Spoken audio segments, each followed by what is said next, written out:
Well, it's been a while, folks, but looks like we are back for a look at the most unacknowledged killer in the no-prep drag racing world. So let's check and see what's up.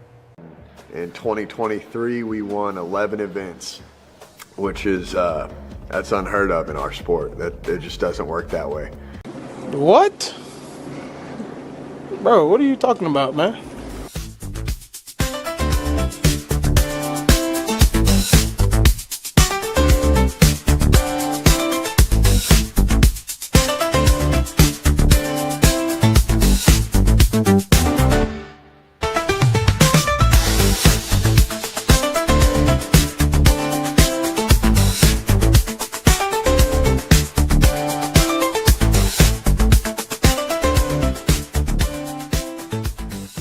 Can you believe it's been 5 years already and this guy's been out putting in work and winning all kinds of classes? Like, that's some crazy shit right there. Let's see what's next.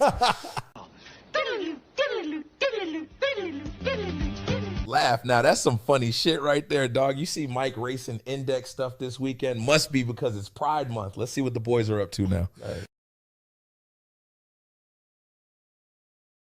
My fellow Americans, I want to take a moment to address some of the hateful shit you've been talking about me. Many of you have said I am suffering from brain worms, or that I have applesauce for brains. Well, I won't mince words, so here it is. Fuck you. You're all a bunch of faggots. End of quote. Repeat the line. So enjoy President Cackles or President Booty Juice. I really don't give two fucks anymore. Terry out.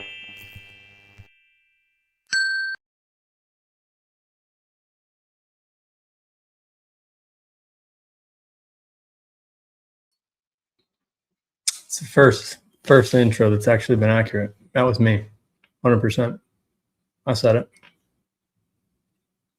I don't care. It's not very nice to talk to people like that, Terry. They started it. It does sound like you, though. Definitely. I'm glad you pre-recorded that to share with the group. It was my voice for sure. Sorry, I'm a few minutes late. I'm in the middle of eating dinner, but I'll put it to the side for now. I was hoping there was enough intro time because, you know, we do an hour of intros before we even get going here. Yeah, I was caught off guard, though. You put me on. I thought we had one or two more. I was going to do another 3 or 4 intros so I could finish actually eating, but, you know, sometimes it is what it is. Eating intro. We need an eating intro. It's an eating intro. That's what I need it for. All right. We're winding her up to the top. Let's see. Late. We have a grace period. I wouldn't say we're late, but I also wouldn't say today we're early. We're like in that 10-minute window, I guess you'd say. What's up, Donkey 2.0? What do we got? I can't even tell what that picture is. It looks like a car. Moose Knuckle, E10. He's only on E10 tonight, not on E85.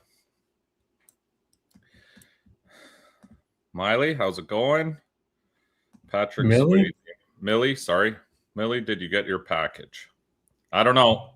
I will say they've both been mailed, guaranteed. I did send them out. Now, I sent them out not on Wednesday. I sent them out on Friday. Whenever I went to the place there, I had to drop off. I actually sold one of my big wings to a fellow S10 owner who wants to give it a shot.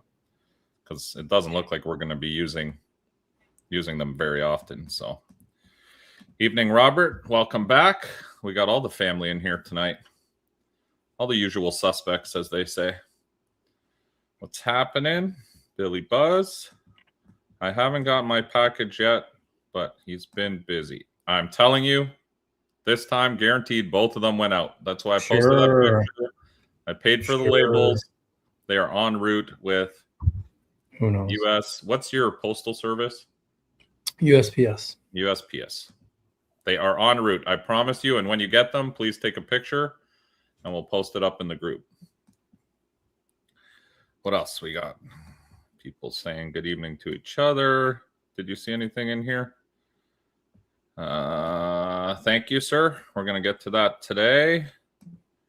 I'm actually going. Oh, it might be there. Maybe we'll get a surprise. What do you call it? Oh, never mind. Fail. I was excited for a minute. I'm like, oh, sick. Water bill. Maybe they got it. No, it's a water bill. It won't fit. Oh, so Patrick did get his. Yep. Nice. Mine came yesterday, Mike. Oh, sweet. Good. I'm glad, Patrick, you got yours, and hopefully the other one will be delivered in the next couple of days. Sick. Glad. Okay, so good. At least your mailing service works, Terry. I was a little concerned. I hate sending stuff through any kind of government mail operation. Like even here we have Canada Post, and it's like, it's a 50-50 if you'll actually get the package you send out. So I'm going to skip down a little. Oh, got a killer in the chat. We got to watch what we say tonight. Ben said 8:30. We were close. What time did we get on here, Terry? Oh, you know.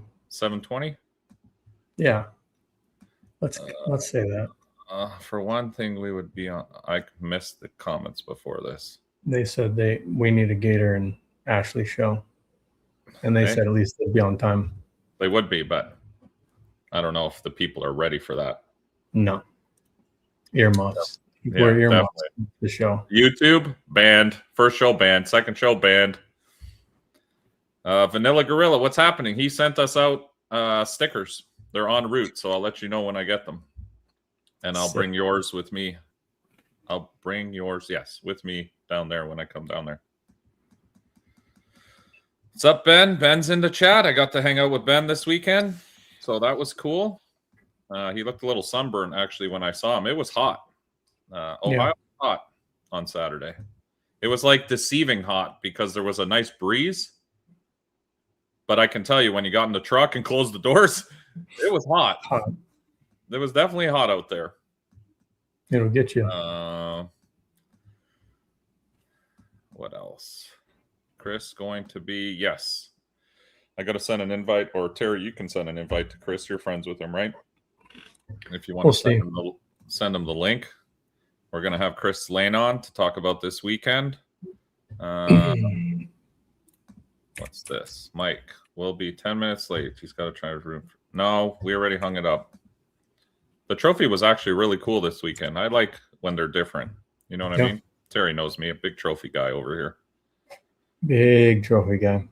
Yeah, it was like it was like a plaque made by the same guys that make the plaques for Katie Cash Days, I believe. Mm-hmm. So it was cool, colorful, something different, something you can hang on the wall. So props to that. I know Chris made some belts for small tire stuff, like the wrestling style belts, which was those were really cool too. I was so disappointed in my judgment, I guess I'd say, this weekend. It was kind of shitty in certain respects, but I guess we can start talking about it. I just wanted to finish going through the comments if there was anything else. I'm almost down. Billy Munn, 98. Hurry up. My clothes are going out of style. Mike's probably waiting on Terry. No, I don't wait on Terry. Well, Terry's always waiting on me. Trust me. Who else we got? Who else? Anything? Did you see anything through the comments? I know they're talking about World Cup. Baby oil. Chris needs 5 minutes. Chris needs 5 minutes. Oh. That was cool. See, someone asked me about that, Ben. I think it was Happy or something. He said, oh, Ben's bringing back like 150 beers. I'm like, I'm pretty sure the limit for a one-day crossing is 24. But again, it depends on the border agent. Some of them don't give a fuck. It's just a giant tax grab anyway. Like, who gives a shit, really? But you get the wrong guy, and he's like, "Oh no, the limit is fucking," you know. I got a new tailgate guy in the chat. I'm putting him up. Do you see this? Oh, easy already. Starting. I don't even know if it's got a tailgate. It don't have shit on it yet. He could put a tailgate somewhere though. He could use the tailgate as a wing, maybe, and it would have a tailgate, wouldn't it? Technically, Patrick's right. We're fucked up here. Stand by. Yeah, I didn't like that at all. I was going. I didn't even notice that. I forgot when I put you on first. It puts me on the wrong side. So, what's up, Chad? How are you? Hope you're having a good night. Hope the beers are cold. Big bracket racer over here. Big index guy. Big index guy. Hey, I know this guy. Anyone looking to build any kind of badass LS engines? How do I do this? There's your guy. Paul's down in South Florida. Definitely, we did a YouTube video with him on his new shop, and he built some bad units. That's for sure. I'll call you tomorrow. Perfect. I'll look forward to hearing from you. Thank you, Jim. All right. You want to take over chat here?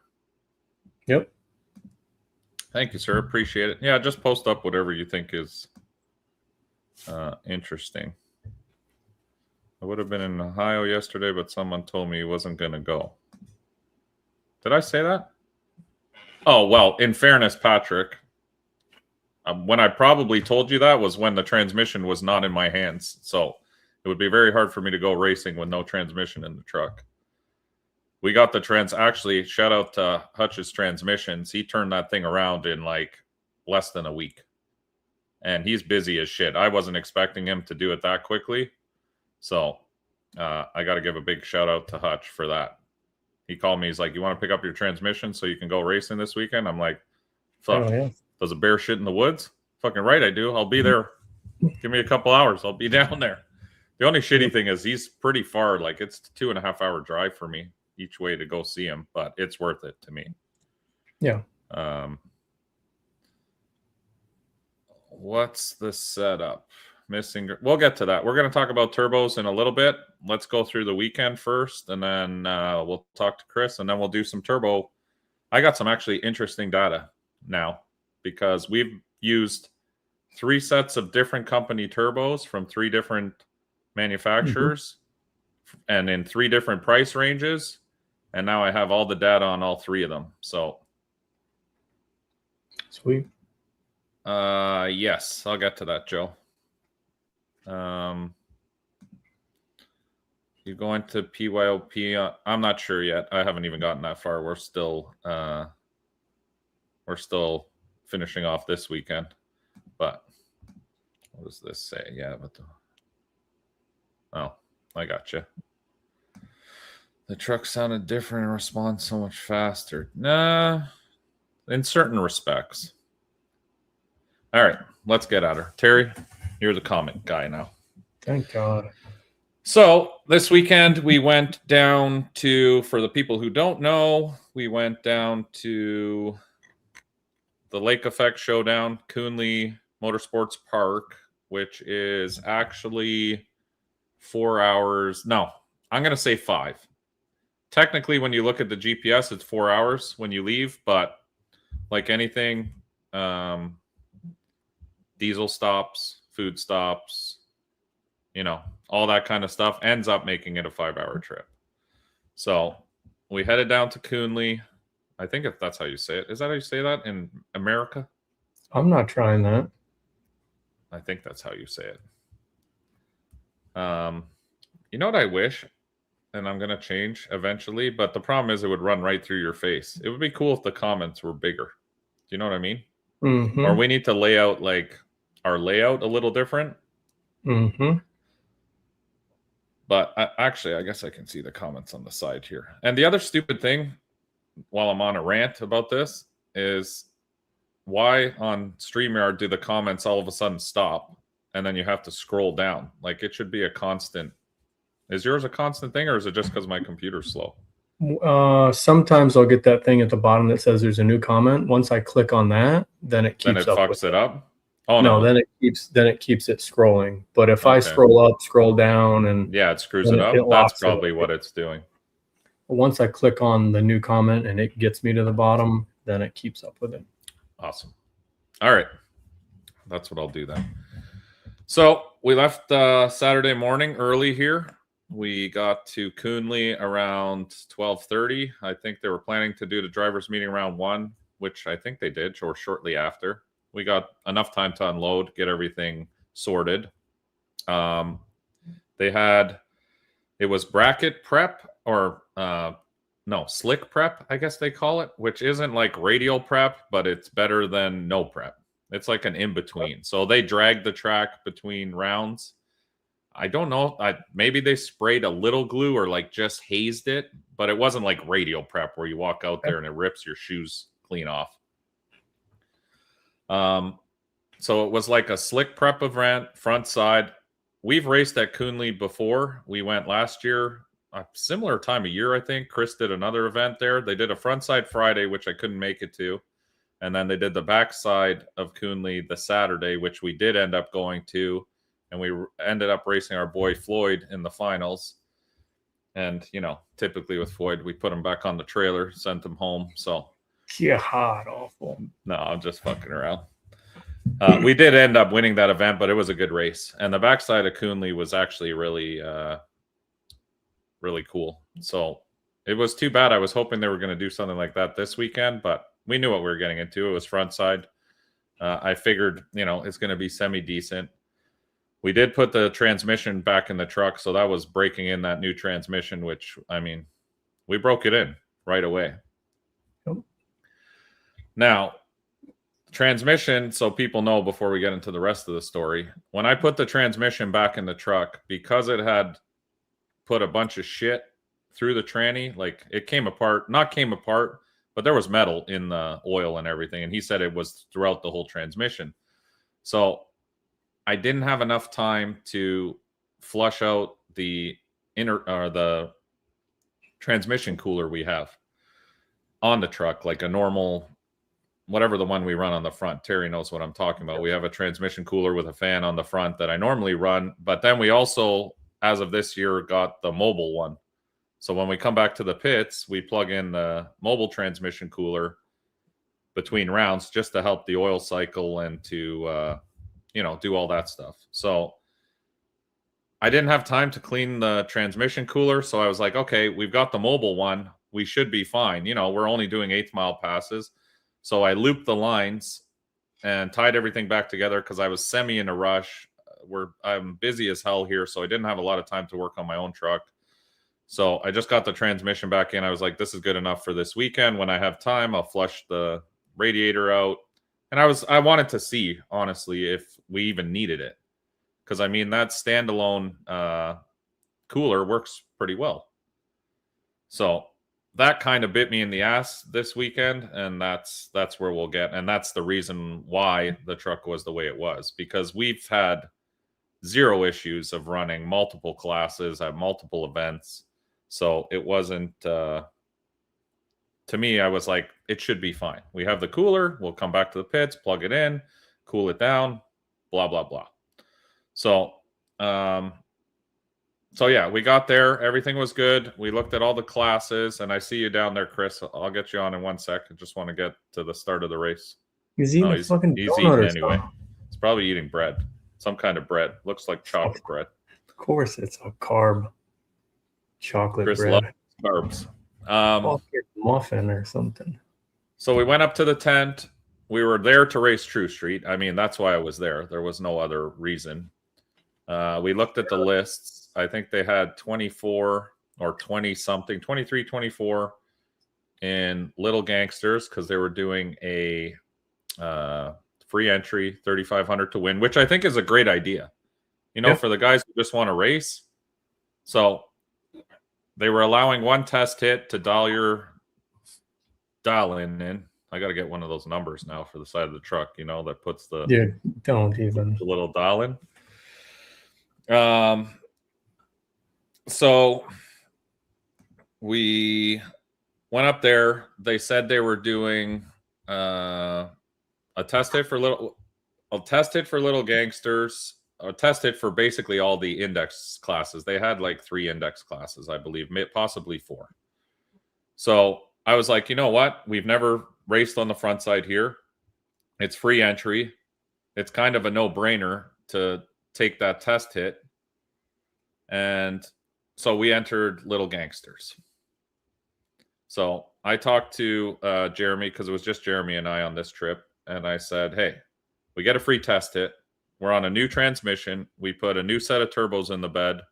We just redid the exhaust and opened that up to eliminate any back pressure because our exhaust used to go 3-inch to 2.5. Now it's 3-inch all the way through. So I figure that's going to help the engine breathe a little bit better, especially up top. I felt like it just didn't sound right. I mean, it still made power and everything, but you know, the more exhaust flow you can get, the better. So I redid the whole exhaust because we had some cracks, some pressure cracks. Like it's been worked. So while the truck was down, I did some upgrades, or not even upgrades, just refinements, I guess. So I said, okay, let's enter Little Gangsters because they're going to let us do a test hit. We'll play around in there just for fun, see how far we can get, and we'll go into True Street. And then I saw they had small tire too, so I was like, okay, possibly small tire as well, because there weren't many cars. I think when we got there were 3 cars in small tire signed up. There were like 3 in True Street. The car count really wasn't there in the heads up classes, but they had 24 in Little Gangsters. Like there were cars on the property. It's just, it seemed that nobody wanted to heads up race anymore. Everybody wants to, you know, I know it's Pride Month, so that might be a little part of it, as we say, but who really knows? So let's bring Chris on, just because I feel bad he's sitting down there eating muffins like all by himself. All by himself. What's up, Chris? Hi, gentlemen. How are you guys? Good. You? I'm tired. Oh yeah, I know. Running an event is always a lot of work.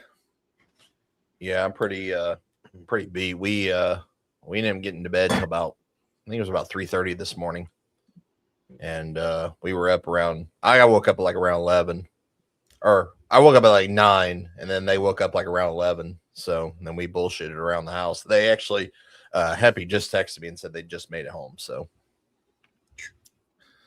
Yeah, it's a lot. Like we got home, I think at 2:30 by the time we went through the border and all that. So it wasn't crazy. You know what? I was happy it finished around 9. Because in my head, like, you know how normal events are, you finish like 11 or 12. And I'm like, fuck me. We're going to be driving home when the sun comes up again. And it's, I don't know. I don't know if it's my age coming through, but this shit's starting to wear me down. I was able to do that stuff all the time when I was younger. But now, like, I don't know. It just hits different. I'm not a huge fan of that. So it was cool that it finished early. Yeah, it's been a minute since I've actually been in an event before, you know, like midnight, you know. Like, yeah, me too. And I looked at the clock and I was like, oh shit, it's like 9 o'clock. I'm like, we have all this time. Well, actually, we all went to dinner after we left the track and stuff like that, and closed the place down, and then we all went our merry ways. So how far are you from the track? From there? Hour and 20. Oh, that's nice. So it's local. It's a local track to you. Yeah, pretty sure. Yep. All right. So yeah, we went up to the tent there. We talked to you. The run order, just the way you guys had the run order, it wasn't going to work for us to triple class, obviously, because it would be one class after another. And it wasn't like there was a huge amount of cars in each class, where it just wasn't going to work if we were going to try to get crazy and do multiple classes. So we personally went with the Little Gangsters, and we went with the True Street class, the original reason why I was there. So first round, we did our test hit. Do we have that, Terry? I think we do. Should have all of it. It was a solo run there. I kind of named them what I thought they were. Okay, so this was our first pass, test pass. I'll be honest, we weren't trying to run any 530 shit. I wanted to run the truck A to B, get some data on the new turbos and the new turbo setup and the new transmission, and just make sure everything was operational. That was fast as shit. Let's see it again.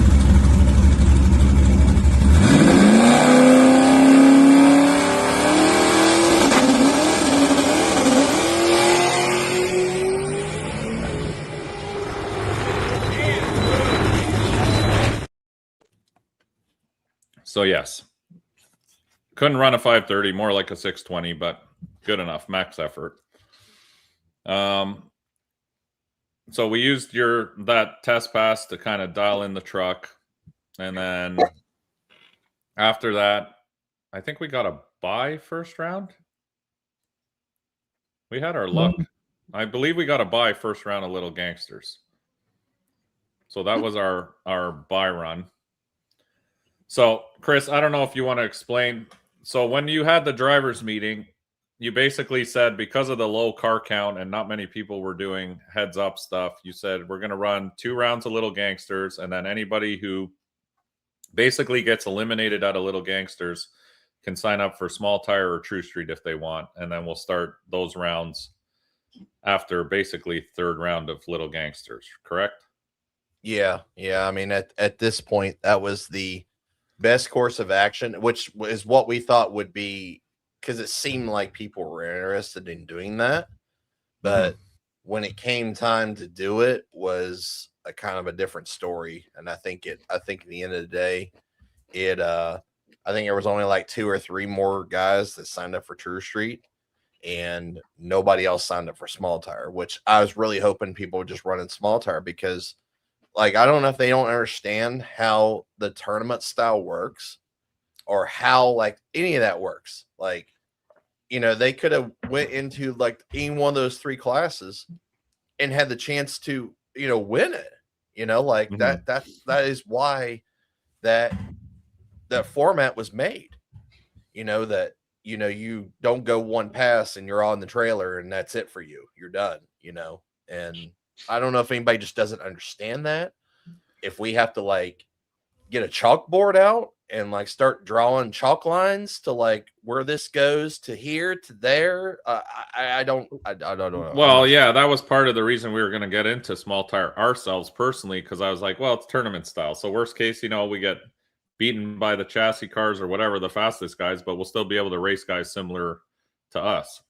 Now, on that subject, this tournament style, as cool as it may be, I really like the biggest problem with that. What you're trying to do is you have to have major car count.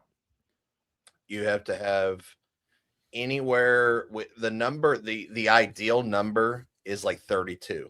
That's what I'm saying, though. But that's like the bare minimum. That's big car count for Small Tire in this economic, whatever you want to call it.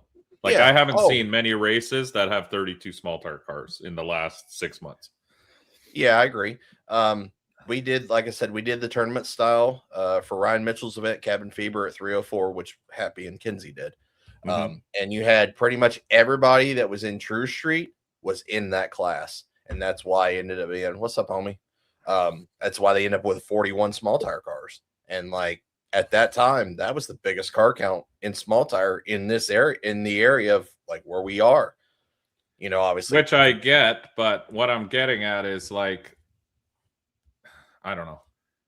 I did it just to entice it, because really to make people understand it, because I mean, obviously nobody has ran that format up here before. So that was the very first time anybody like Ohio has ever seen that format. So obviously we ran. No, and you gotta try new things. But every time I hear like guys saying, "Oh, we're gonna do tournament style," to me, I'm like, I shudder a little bit, because I'm like, you really got to pull some cars in order to make that tournament thing work, or else it just turns into 3 classes of no cars. Basically, you're breaking up. Like if you had 8 cars, all of a sudden now you got, you know, one guy goes 2 rounds and that's it. It's over. The race is over. Yeah. And I was talking to Joe a little bit earlier, and actually I was talking to Michael Vineyard, which he's got that blue and white Camaro that was at Warren Woods, and he's actually going to come to 304, the War at 304 Billy's race, and he was actually asking me questions about how this format works, and he like finally he got it, and he goes, "Holy shit!" He goes, "That's cool." You know, like that's a hell of a format to where it puts you where you belong, really, at the end of the day. And somehow, some way, you win it, you're gonna get something out of it. And I mean, I think we're just gonna have to work on trying to help people understand that to where they'll come race that. Yeah, it sucks. I know the position you're in, and I was disappointed for you when we showed up, when I saw like how many True Street cars were there, because the True Street thing to me is a weird phenomenon, because at one point there were a ton of Small Tire cars exactly like my truck. You know what I mean? They're your regular guys who put something together like my truck. So I don't know why those same small tire guys just haven't come down to True Street because they have the cars for it. Okay, maybe they're on methanol, but to do the opposite change, to go from methanol to E85 is cheaper than going from E85 to methanol because you already have the fuel system's already done for methanol. So you have more than enough fuel system to run E85 all day. You have more than enough injector. The only thing you may have to add is an intercooler. And nowadays, I mean, there's so many options on intercoolers. You don't have to have the latest and greatest. I see those things like, remember, Terry, what your truck had? Like that little tube intercooler you can put in line. It just has to help cool the intake temperatures a little bit. So all those cars, like what happened to the original small tire guys?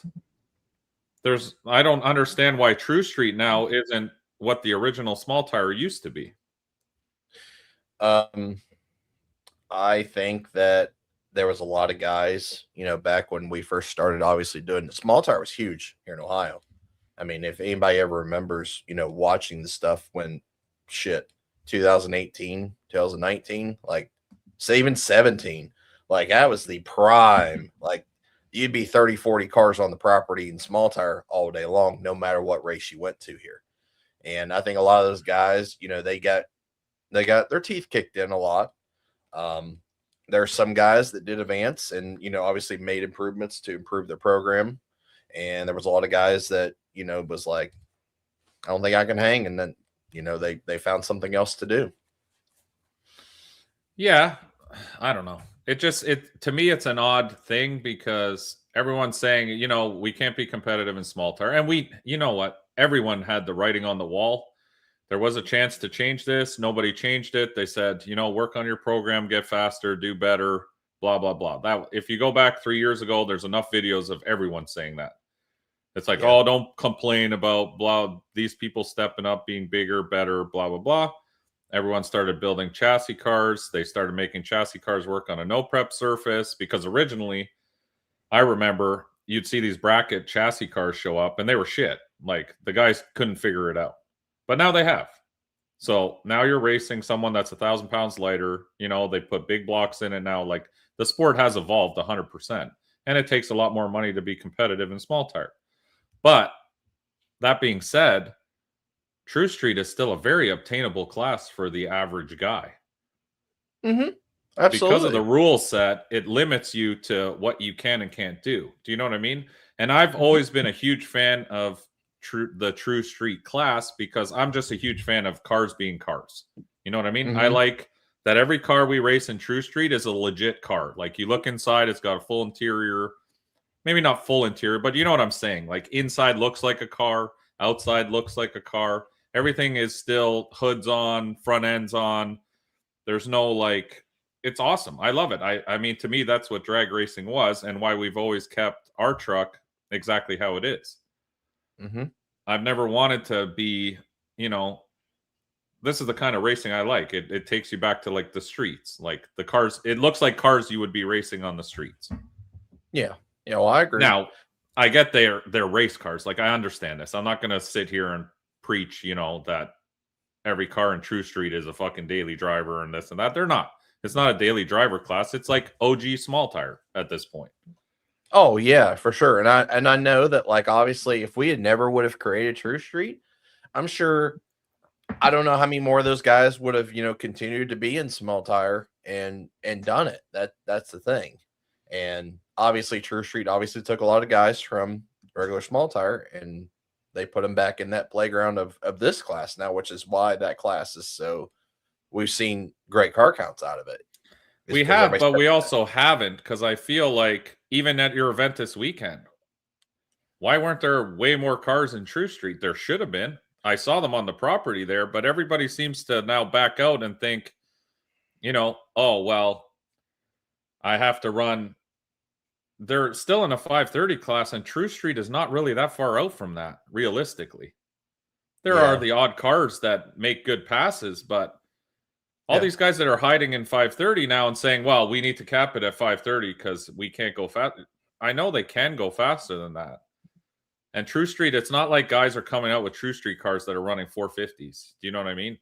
Mm-hmm. I have yet to meet any of them. So if that's what you got, by all means, I don't know why you wouldn't be racing True Street. You know what I mean? The class seems to be very competitive. Like even my last race there with Shane. Fuck, I'm so bad with Shane. names. Yeah, I yeah, thought that's it who was Shane. He's Sorry, actually Shane. in the comment. I know he's in the chat. That's why I feel like a dick. It's not that, I'm just very bad with names. Yeah. Even my last race with Shane, it was like door to door. Like we had an awesome final race. So it wasn't like, oh, I'm walking out of this guy's life by 6 cars. You know what I mean? And just dominating in that class. Every race I have in True Street, they're always like door to door races. Look at the race with Rusty there, War in the Woods, fucking door to door. We're like literally, that is the best kind of racing you want. Mm-hmm. And I have yet to see anyone in True Street dominating where they're like, oh, you know, this guy, it's unattainable. I can't beat him. It's not. There's not. That's what I mean. So this class should instantly be 32 cars everywhere you go in the country if people actually want to race. Yeah.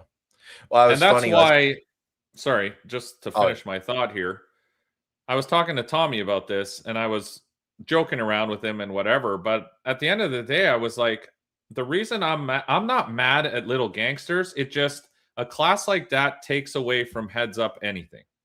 Do you know what I mean? Yeah. And he said, well, if we didn't have Little Gangsters here today, nobody would have showed up in general, which makes me extremely sad because I don't know why they wouldn't.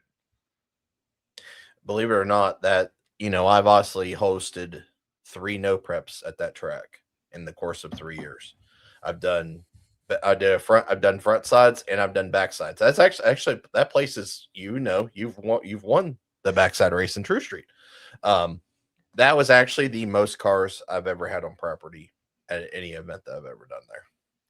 So I don't know if it's a place, if it's just a bad spot.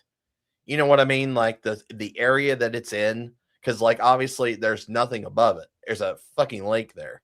So like guys, you know, obviously have to travel to go around that. Yes, it's a bad spot, but it's really not, because look, we drove from Canada. Okay. Right. There's a lot of people in that whole area. So if I drove from where I am, there's guys from Michigan that could come there. It's really not that bad of a spot. It's actually a really good spot because you can get everyone from the northern areas to come. Like it wasn't a bad drive for us. It was a 4 or 5 hour drive. So when people say it's a bad spot, if it's a good event, and that track was awesome and you held a great event, like you can't be mad about what you did.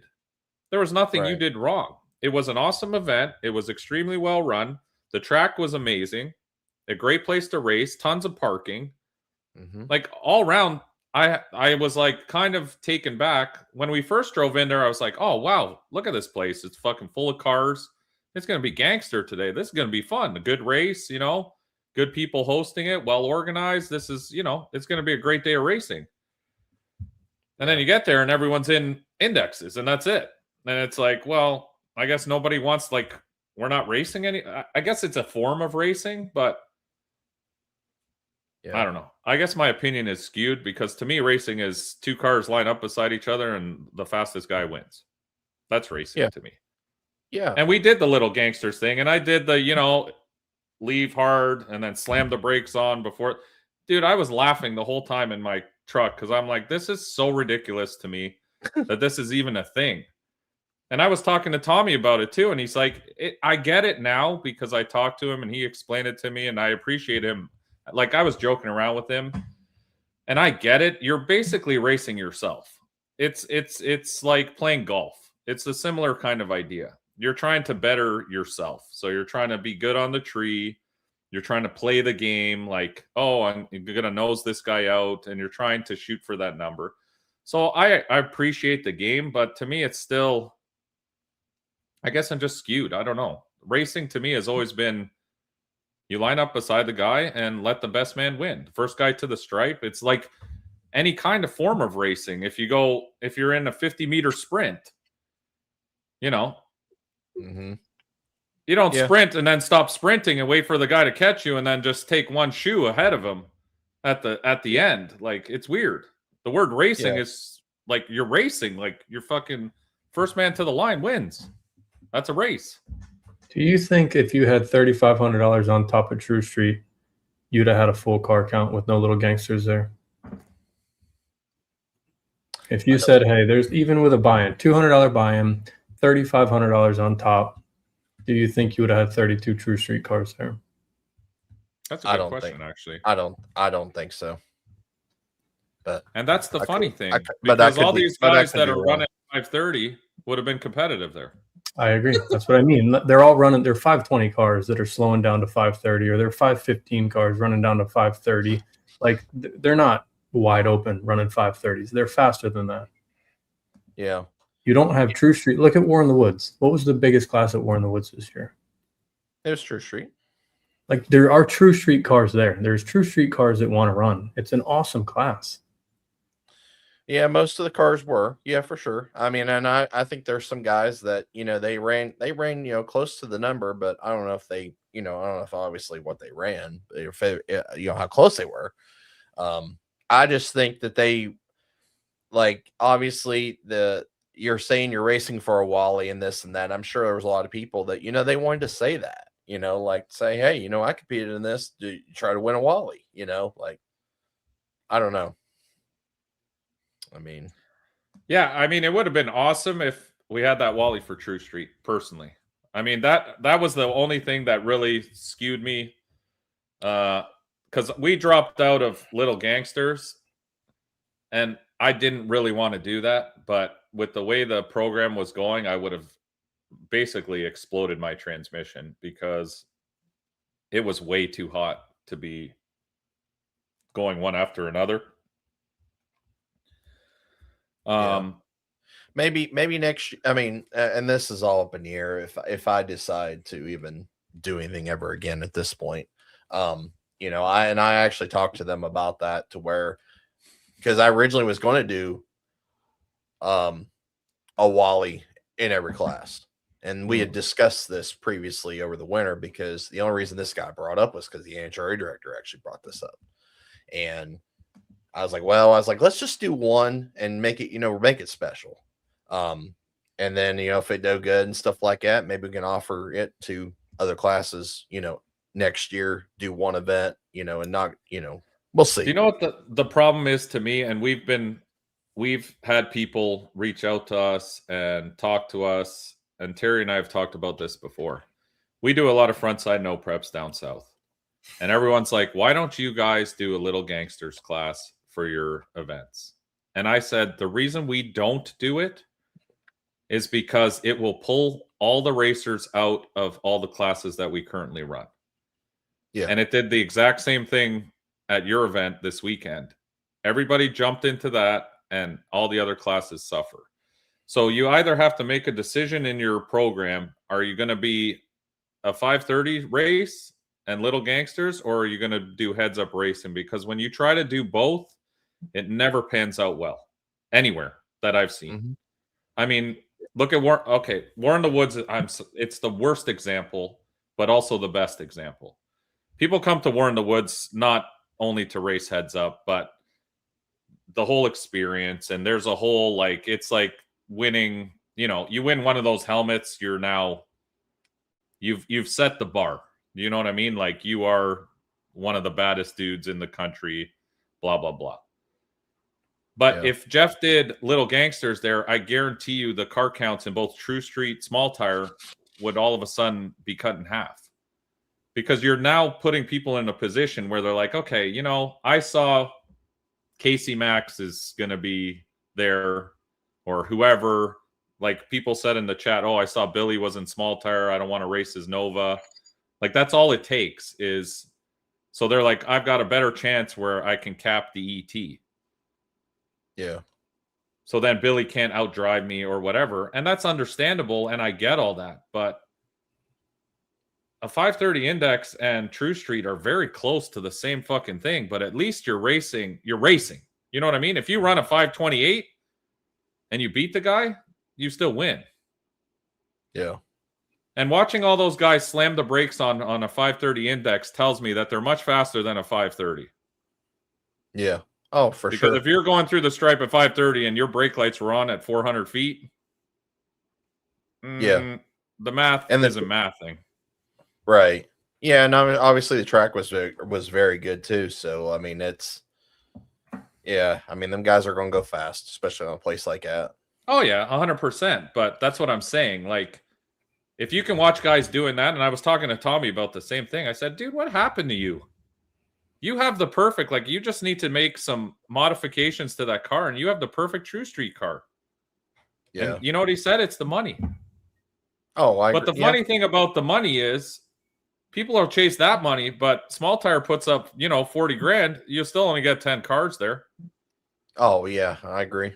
Yeah, it doesn't So matter. is it money? Like, what? That's the confusing part to me, because there's lots of promoters that put up a ton of money for different classes and nobody shows. So you get like 8 Small Tire guys competing for 25,000 or something stupid. So then no, it's not the money. It can't be the money. Yeah. And you're gonna start seeing a lot more or less of that, because I mean, at the end of the day, you can only take it's like standing there getting kicked in the nuts repeatedly, and you're at some point guys are going to just step back and not get kicked in the nuts. I mean, that's the best way I could put it. I'm not saying just to answer, sorry, 1 second. Just to answer this. I'm not saying just have a 530 Little Gangsters class, but you've got to understand that when you do that at your event, you're going to be splitting cars out of heads up racing. That's just a fact. Mm-hmm.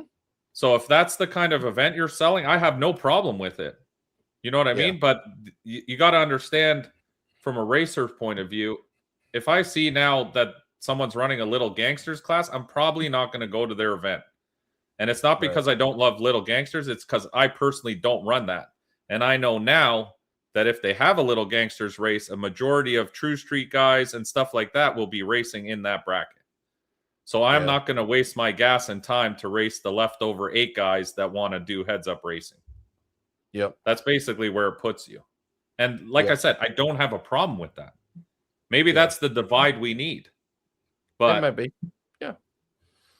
If that's it's no different than guys who did no prep and guys who did bracket racing. You know what I mean? I don't go to Immokalee bracket races thinking that I'm going to find a couple of guys that are going to do heads up racing. I already know what the deal is. Mm-hmm. I find the problem is when you try to mix the two of these now, it ends up hurting the other classes, basically.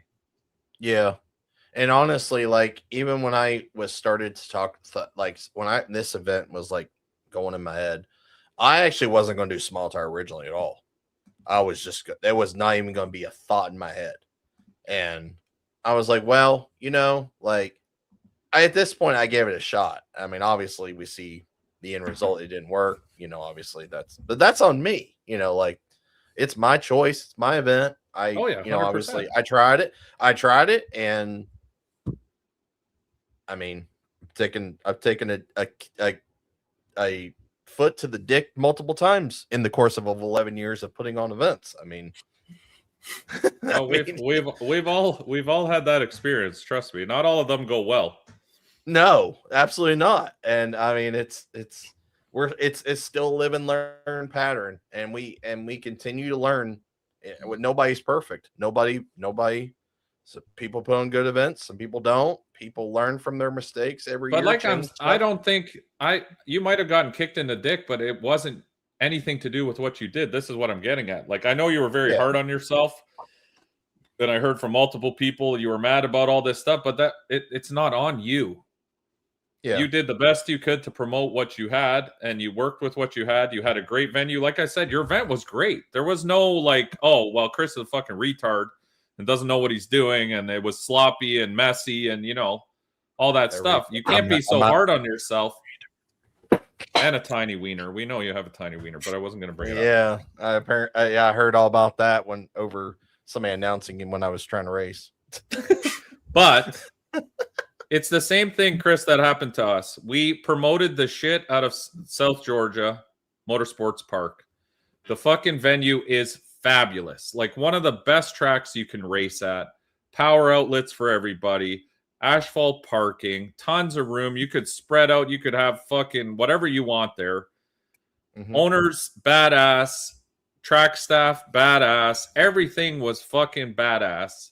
Lowest car count we've ever had. Yeah.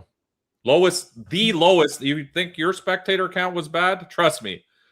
we had a lower I've never seen 3 people in the stands before. I thought maybe they got lost as they were trying to go to the liquor store and ended up just happened to fall into our event. But this is the thing. It's sometimes it just doesn't work. Like it is what it is. But I think that place that you have there can definitely be something. You know what I mean? People just need to, I don't know, decide if they want to race or if they don't want to race or whatever it may be. But I don't think the location is that terrible. And the track itself is amazing. Yeah. No, I've told people from the start, like, that's a really well slept on track that nobody knows about. And yeah, I am hard on myself. I mean, but that's what I've always been. It's unfortunately that's the person that I am. And I know there was a lot, honestly. Like I had 32 guys locked in the little gangster. I had 5 people the morning of my event that was broke from the night before, or they were testing during the week and they wasn't able to get their cars back together. Like, and I get it. Like, people want to test, they want to be competitive and try, and they want to, try to go far and try to win. Like, I get it. It just happens. Would it have been in your best interest? And I think it would have been, personally, if you just did for that event, it was a little gangsters event and all the other indexes, and that's it. Say fuck the heads up, because obviously no one came there to heads up race. You wasted all that money on belts for small tire and all that other shit. This is what I'm getting at. I feel like we're at the point now that it's got to go one way or the other. Because trying to incorporate both, it whittles down the car count for everything. Unless people can do both. And now you got people complaining, oh, well, this guy, like guys like me, are going to enter little gangsters to get test hits. I don't give a fuck about running 530. I'm going to stretch that bitch's legs out end to end. You know what I mean? Like, that's why I enter those classes, is because it's free test hits for me. So now you're going to have guys saying, well, this guy's getting test hits and I'm not. Do you know what I mean? This is the problem with this stuff, is it opens up, like, it doesn't, I don't know. No, I mean, now, yeah. I mean, I've learned from my mistakes, really. That's, like, I'm not going to obviously continue to do that, like I see the way it's going to go. And if I do continue, that'll be the way that I will do it for now and then. I think I think racers need to understand that too, though. You know what I'm saying? Like, I would have, and this is nothing against you, but this taught me a valuable lesson. Like I said, now when I see those kind of races, I'm not going to plan on going to it, because unless I'm planning on running that class, because I know that class will be big. And like I said, I'm not hating on that class. That's its own thing. Like, yeah, that's fine. If that's, lots of people bracket race, trust me. How many cars are on the Mockley? I've never seen that many cars on a racetrack. It's all racers. Now, spectators, they're fucking 0.0. But if you're talking racers, that place has over 100. I don't even know how many. Like, the whole track is just trailers and racers. It's crazy. But I know personally, as a heads up guy, I'm not going there that weekend because there's nothing for me to do there. Yeah. Yeah. I mean, you're smart. That's just street smart. Well, it's just financial. Like, this shit costs money. We all know this. It costs money to travel. Diesel's expensive. I appreciate all the guys that come out and race, because I'm no different than the rest of you. Blue collar guy. I work every day. I'm not a fucking millionaire. I didn't win the lottery, against popular belief.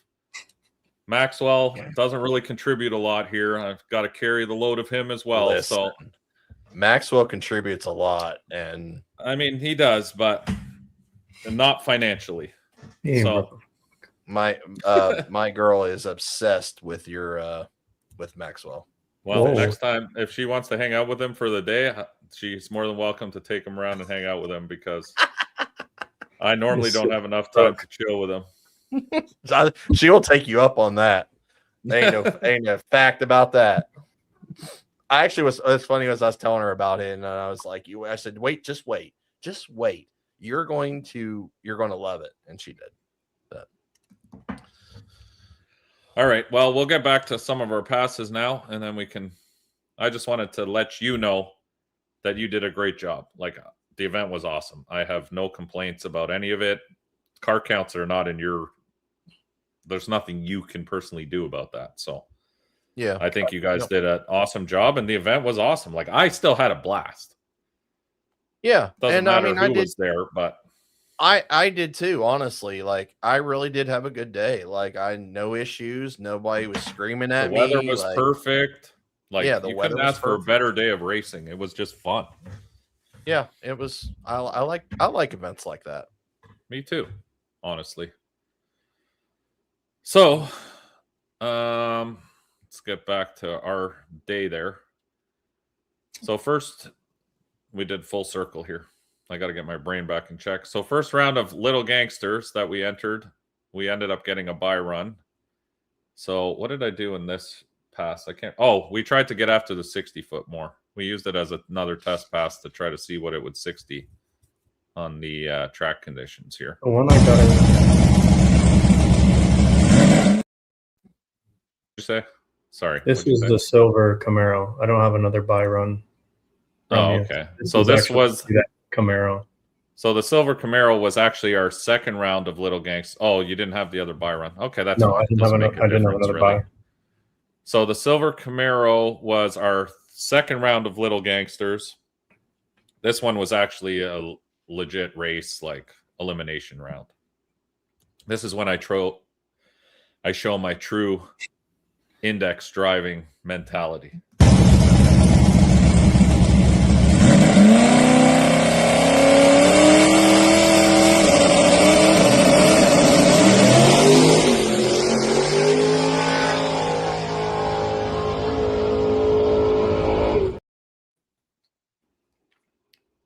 It cut early before I slammed the brakes on.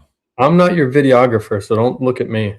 No, Jeremy cut the video early, but yeah, he was. We got out to 500 feet, and then I realized I was way too far in front of the guy beside me, so we slammed on the brakes and went through the traps at 101 mile an hour. Solid. It was a solid pass, and I have to say, in that moment, I was like, man, so this is how it feels. It was good. I felt good. How it feels what? How Jeremy was so mad at me because he goes, "Why the fuck did you just win that round? You know the transmission's getting hot. We were meant to use this to test it, and you go out here and slam the brakes on to win the round." I said, "Hey, sometimes you got to play the part. You know, a win's a win. We'll take the win." But now sadly, when we got back to the pits and plugged in the cooler, the transmission was at 210 degrees or something. And the following class after this round was going to be Little Gangsters, followed right up by True Street. Or was it the other way around? I think it was True Street followed up by Little Gangsters. Right, Chris? Yeah, because we originally were going to do Little Gangsters, then True Street. Yeah. And so True Street, we were going to stretch the truck out, which was really going to put some heat in the transmission. There was no way that we were going to be able at those temperatures. And this is why I said at the beginning of our live, taking that transmission cooler out cost me this weekend being able to multi-class. Because on a normal day, I turn the fan on at the end of the pass, and that cooler keeps it reasonable. With no cooler, the transmission was not reasonable. It was coming back every time over 200 degrees when we plugged it in. And it just, we needed 15 minutes at least to cool down, if not 20. And I wasn't willing to sacrifice the transmission to try to run Little Gangsters. So after our second round win and realizing that we could no longer do both, we had to make a choice on what class we want to run. So that's when we went back to reality and realized that we're not index racers. But in that moment, it was cool. As I was driving back, I said, man, this is how it is. This is how these Me- guys feel every time when they win. They're like, yes, I just fucking slammed the brakes on and got her down to 90 mile an hour right before the stripe. Me and Happy busted up laughing when you won that round. I'm just saying. We looked at each other. We said, "Are you fucking kidding me?" He's like, "I can't wait to bust his balls." Oh, it was it felt like the perfect pass because I talked to Tommy before I left, and he goes, "Listen, if you're in front, you got to hit the brakes and let them catch up to you. Don't be fucking flying through the traps at full speed." And I said, "Oh, okay." So the whole time I'm sitting in there, I'm looking out the window, and I'm going, "Okay, what would Tommy do right now?" I said, "Fuck it, let's slam." I almost locked the front brakes up because I realized I was too close to the stripe already. But I went back and told Tommy, I said, "You know what? You're lucky that I don't have my transmission cooler in this bitch because I swear to God, I would brake check the fuck out of you every pass." I honestly, I would have loved to seen how far you would have went. I really would have, just because, like, obviously, I don't want to feel like honestly, this sounds fucked up, but I was so mad at myself that I took that cooler off because I was like, could you imagine the first little gangsters race I ever run in my life, like legitimate? We did the one at Bradenton, but the truck was so jacked up then that I don't even count that as legit.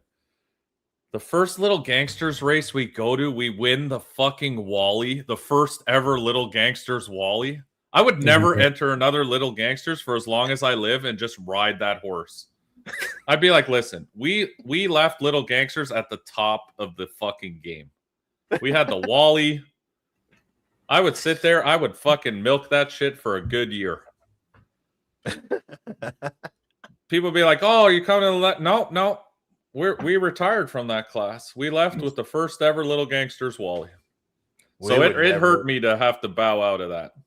You would have never ever let that down. It would have been amazing. That would have been those things.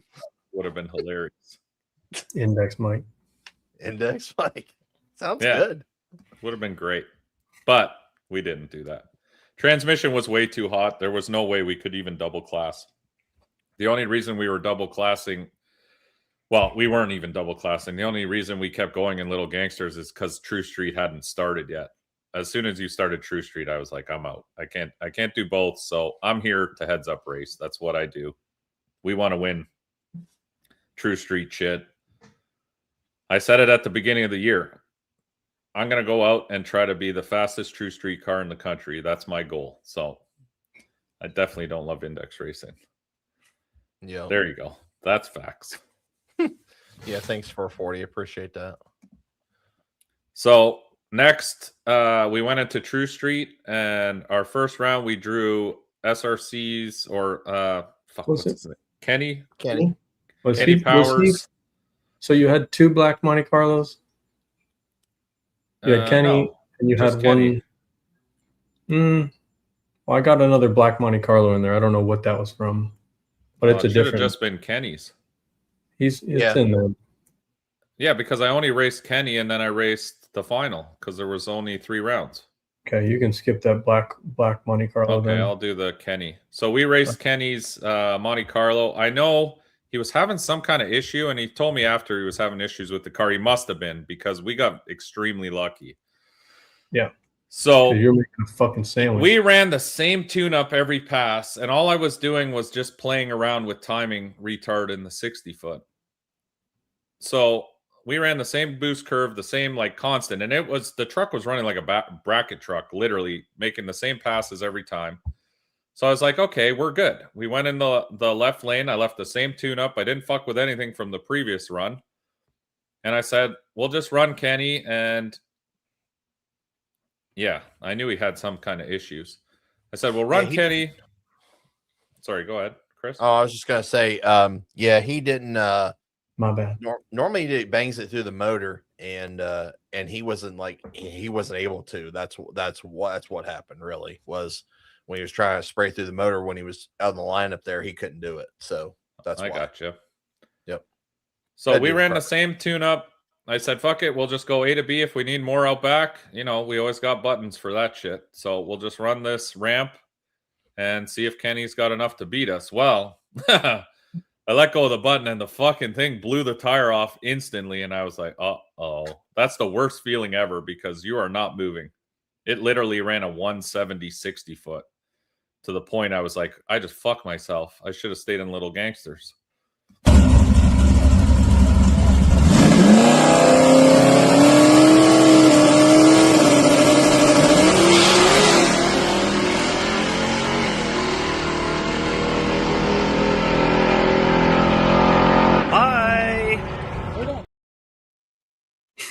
Fucking Jeremy. Bye. Luckily, I recuperated the tire, and for me, luckily, Kenny had some issues with his car, or we probably would have lost. But the truck picked itself back up, and we ended up going out back pretty fast. So we're blessed in that sense. It's fucking Jeremy. He loves it. Thanks, Clarence. Appreciate it. So- Thanks for supporting the Little Gangsters class, by the way, too.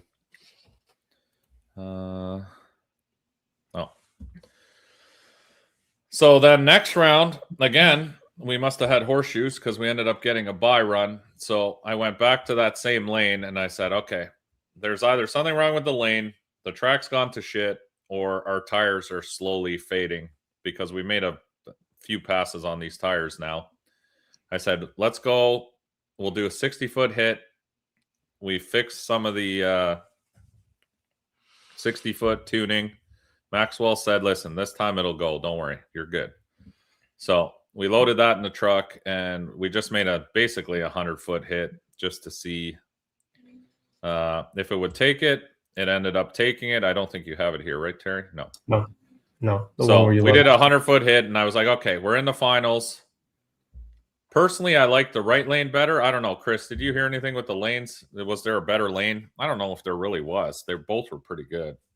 Yeah, I mean, obviously there we had a wall down there in the right lane early, but I mean, I walked it, and after they fixed everything, I thought everything was fine. Yeah, everything seemed to be good. I just like the right lane because it didn't have the left lane had a bump like somewhere out, and Leaf Springs don't really like bumps. Gotcha. So if I had the choice, I said I'm gonna do right lane. So Shane and I flipped. I won the coin toss. I said let's just stay in the right. We avoid that little bump, and we ended up racing Shane's silver Mustang. I know it was a fast car. I watched him making passes. I said we got to be on point for this race. Yeah, there it is. Left lane, the transition.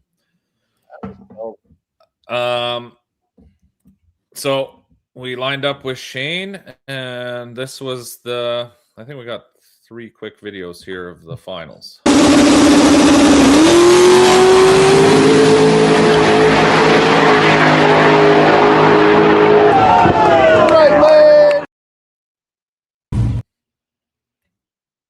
Oh.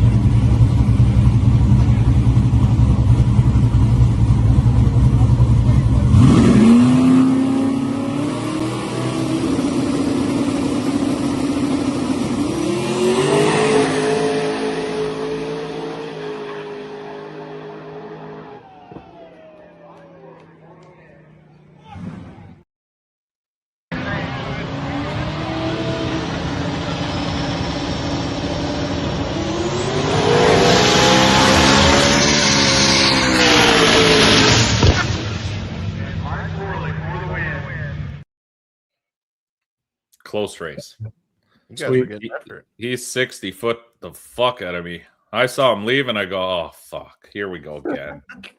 Why I always got to chase people. I got to work on the 60 foot, honestly, because I am so tired of fucking chasing people down. It makes me very nervous while driving.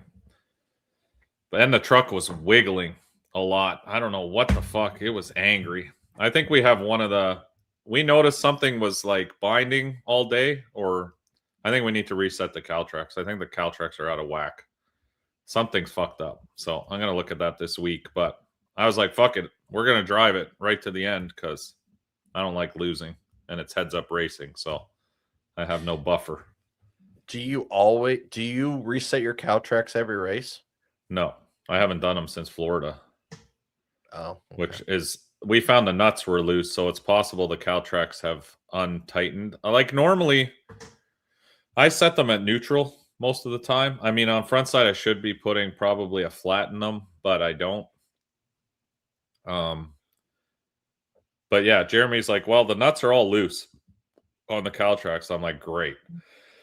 So we tightened them right before that race, so it's possible that one of them is out of whack a little bit. So we'll reset the truck now and whatever and get it set up for the next race. But yeah, it was a little bit fucking, it kept darting out on us.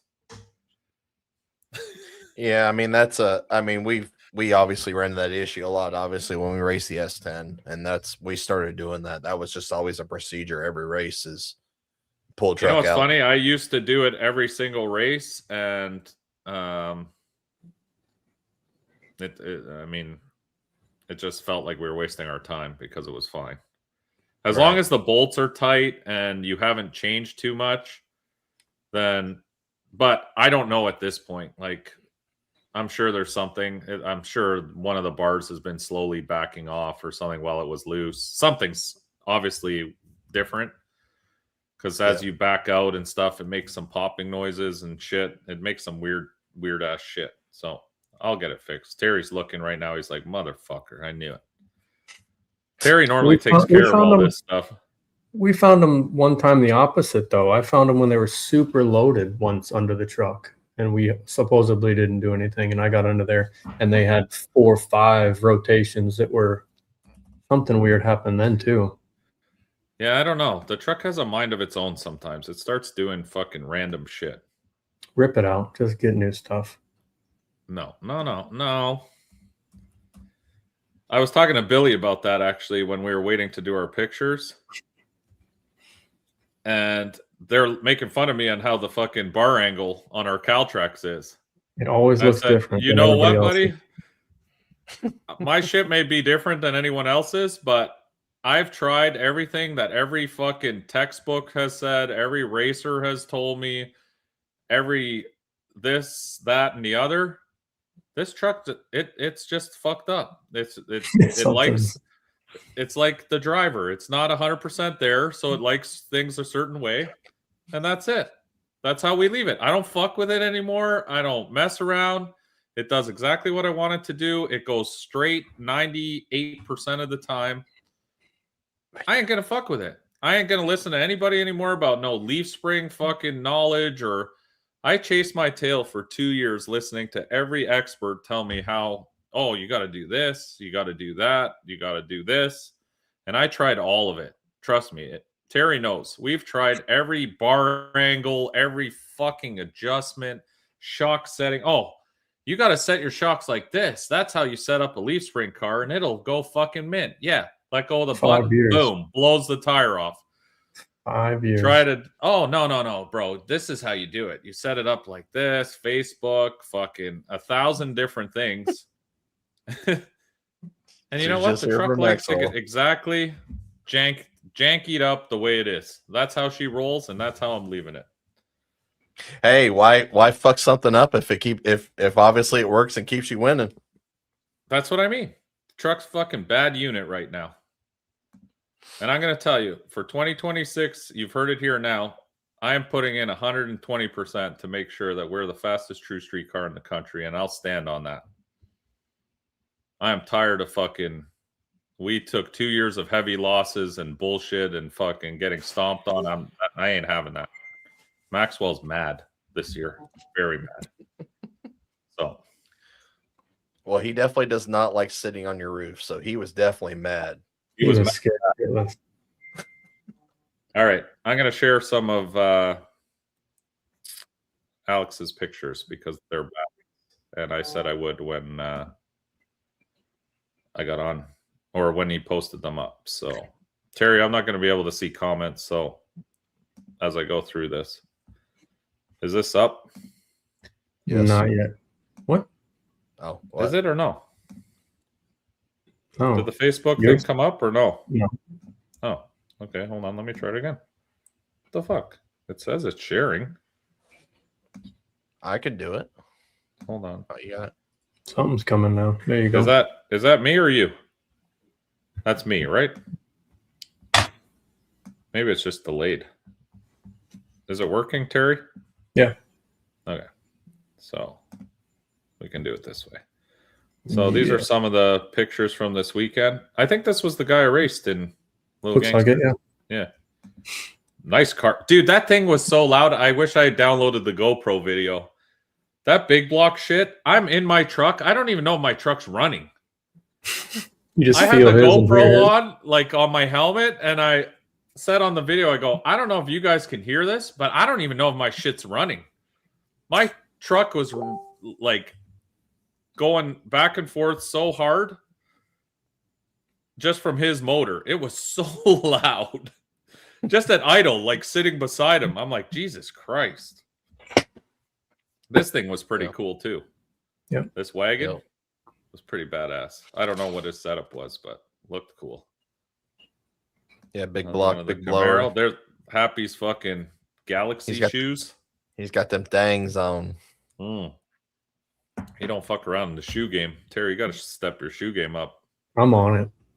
I don't know who this guy is. Camaro again. That's cool to see Jesus them Christ. come down. Can you stop fucking messaging me on Messenger? Good God. Bum, bum, bum, bum, bum. It's good to see him to choose come down as well too. From Canada, Joe. Oh yeah, Joe's a good dude. Yep. That's Kenny's car. Yep. Obviously Tommy, the Falcon. There was the Wally. That's fucking badass. I didn't know he it took is that. badass. That honestly, Chris, that's what fucking hurt me the most. I'm like, I almost want to just stay in this class to win that Wally because I don't have any of those. I want one of these. There's got to be a true street race somewhere in the country that'll put out Wallies. Maybe we can make that happen. We got some silver turbos now. Tommy shit. There's the man, the legend, 100K followers. Killed it this weekend. Oh, yeah.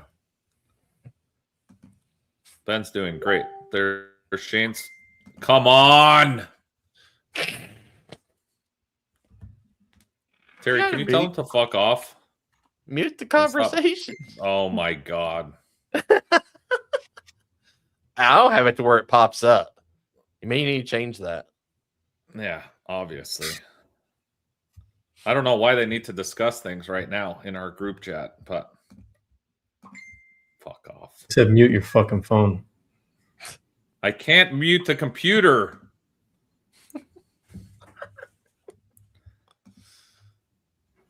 Fucking truck extends quite a bit. I didn't realize that. There's the hot mess wagon that we raced in. I'm going to kill these fucking guys.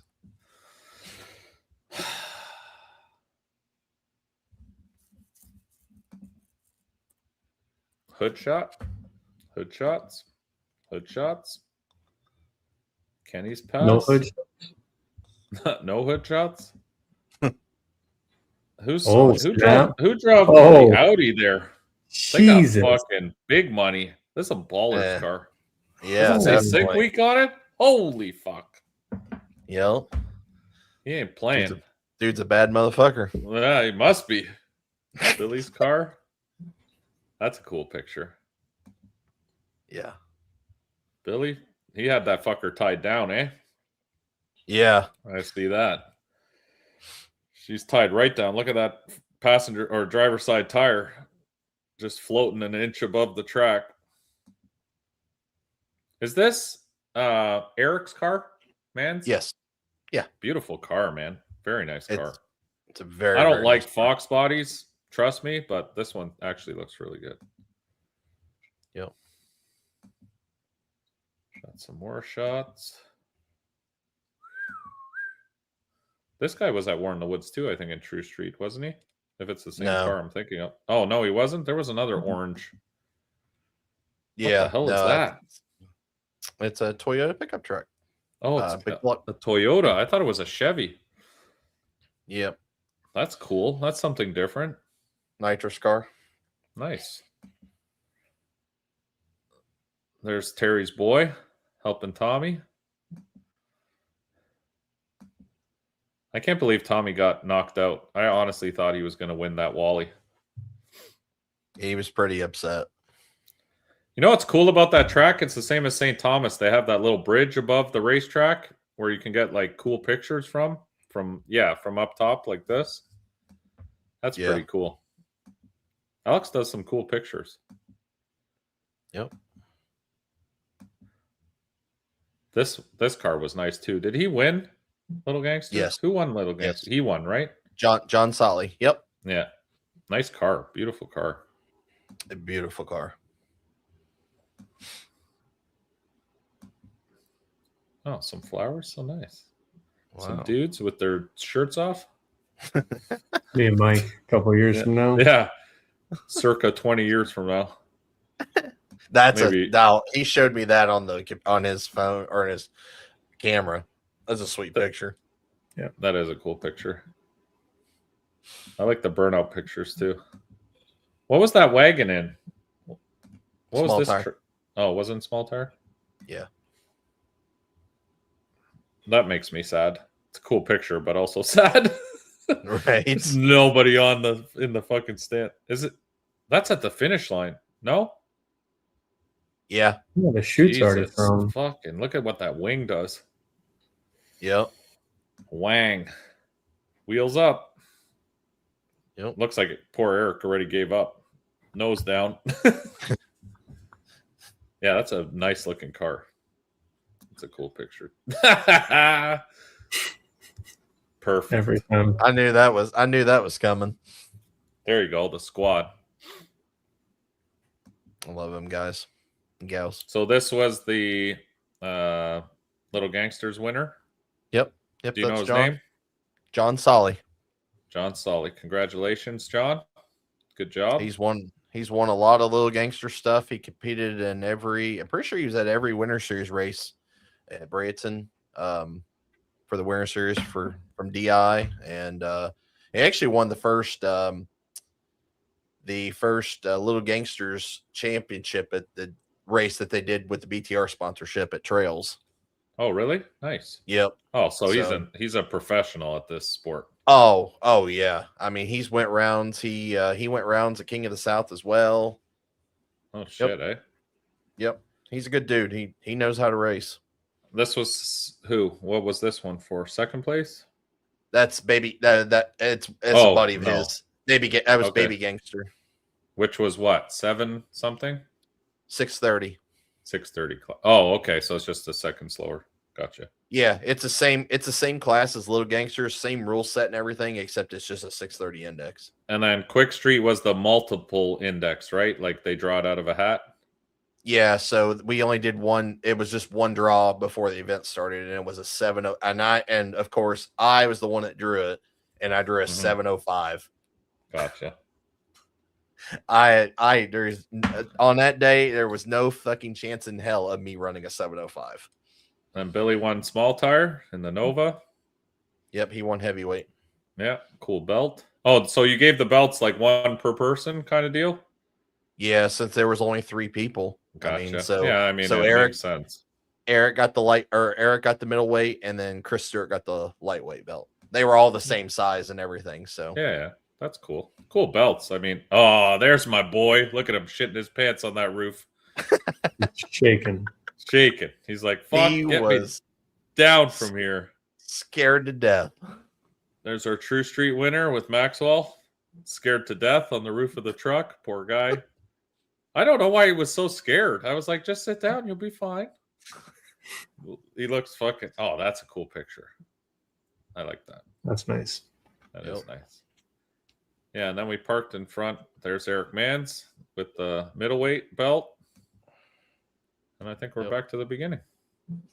Yep. So yeah, no, was a great weekend, Chris. You did a good job. Like I said, I don't think. Oh my God, there's 98 comments during this. Yeah, I'm not going back through all that. That's a lot. Yeah, Alex did check out Shade Media. He's got all those pictures up. If you want to check them out again, he does an awesome job on awesome photography job. Both Alexes do. Canadian Alex and American Alex both do a good job. I'll give Alex credit on that. Sucks at flagging, but good photographer. Poor guy. I gotta razz him. So yeah, that's it was fun. I had a good time.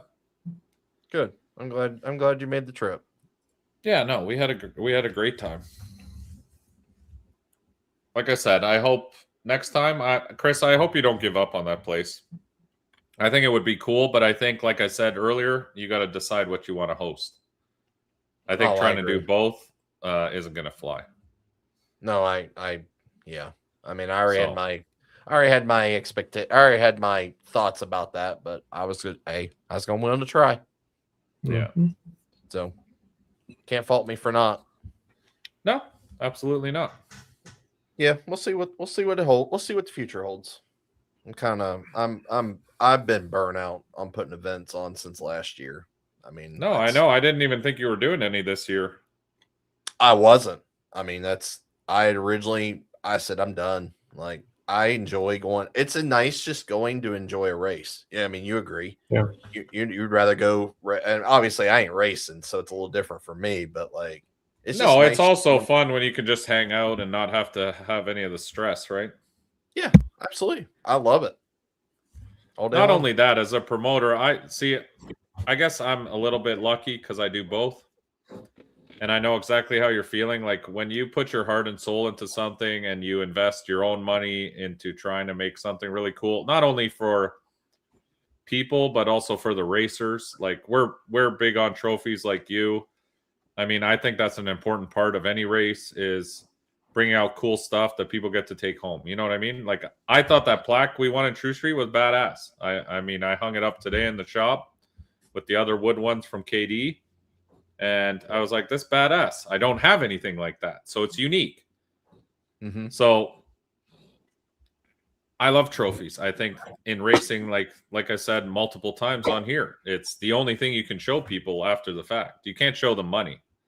You know, like right. I get a little disappointed when we go to races and you win something. And yeah, it's great to win the money. Don't get me wrong. When I say I'm disappointed, I'm not disappointed in that part, but it's like, after that day, you have nothing to show for. Right.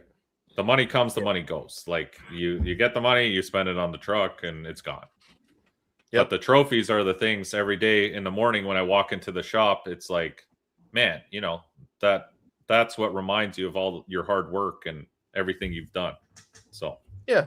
I think it was really cool. You did a lot of cool shit. So yeah. That's what I wanted to do this time was I've never really ever done anything like that before. So like that was out of every time I've ever done an event, we'd never done really any trophies. So yeah, I wanted to be a little different this time. No, and I appreciate it.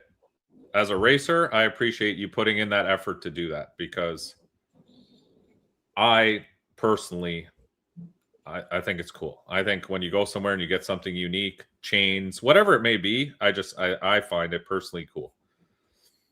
Yeah. Because that's a lifetime memento that you get to keep. The rest of the stuff, I find when people only do cash, it's great. Again, don't get me wrong. It's always nice to win money, but it shows a lack of effort as a promoter. Like you really didn't have to do much on the back end. You know, like you put in thought, you got belts, you got, you know, you went out. I know how long it takes to get all those things that you got. I know exactly how much it costs to get all those things you got. Yeah. And all the other things like that. Like it shows that you put in effort into your race to make it cool for everybody. Yeah. And I respect that. And that was my whole thought process. And that's why I kind of said, like, you know, my recap was I wanted to create a race that, you know, it gave something back and then honestly you get something cool out of it. Like, yeah. And I think it was badass. Even getting that Wally was fucking gangster. Like it's cool as shit. Yep. So it takes a lot to get a Wally. And that's, I believe it. A lot of people understand that is, you know, like you got to have people sign off on it. And obviously it costs money too. So, you know, costed me money too. You know, obviously I ended up having to, at the end of the day, I ended up having to pay out. Like I made absolutely nothing. I was in the negative this weekend, actually. Oh, So, we've been there. I have, but I mean, yeah. So, but no, I appreciate everybody that came and stuff, and everybody, all the sponsors and stuff that stepped up, and everybody's very appreciative of everything this weekend. And we didn't have any, like I said, we didn't have any issues, and I was happy. Just like I said, just wish we had some more people that obviously came and raced and stuff. But hopefully, if we do it again, they will. Stick with it, brother. Like I said, once you decide which way you're going, if it's heads up racing, I'll always be there to support you. So, thank you, brother. I appreciate you. All right. Appreciate with that, I'm going to let you go because we're going to talk turbos. Unless you want to hang out with us, I mean, you're more than welcome to stay if you want. I don't care. I'm just chilling. I'm all right. Yeah, I'm good. I'm good. If you want me here, I great. thought, If you don't, I thought it would be what? I loaded our spectator stands from Georgia, our view from our spectator stands as well. Okay, put that up. Dong. Who's that, Alex? Oh my God. That's it. One person. There you go, Al. There you go. So, Chris, you're not the only one, brother. We've all been there. Hell yeah. It's bad. We couldn't give away spectator seats. No. He probably scared everybody away, honestly, laying like that. Kidding me? Fuck, if he took his shirt off, it would have fucking killed the whole event. But those guys, that whole crew and owner, and they were awesome. Awesome. One of the best tracks I've worked with. Yep. That's how Kunle was too. Like they were so accommodating. They've always been, and that's what a lot of people said this weekend was they worked. Actually, Kenzie's trying to hire them to come be track staff for War in the Woods. How about that? Yeah. Oh, that'd be badass. Yeah, they did a great job. Like I said, there was there's nothing more you could have done. It was what it was, and it was a great event the way it was. Yep. I am just got to do something on the computer here quick, Terry, so we can do a comparison. I can't post this because it's on my actual computer, like my shop truck computer, different computer. You going to Billy's race? Me? Yeah. No, it's too far. I'd like to, but if anyone wants to sponsor me, I'll happily go there, but I can't afford to go there myself. There we go. Yeah. Now, yeah, I mean, fuck. If they'd step up. I've sent emails to Angry Orchard, just so everyone in the chat here knows. I've actually sent emails to them to try to make this happen because I think that partnership would be a partnership made in heaven.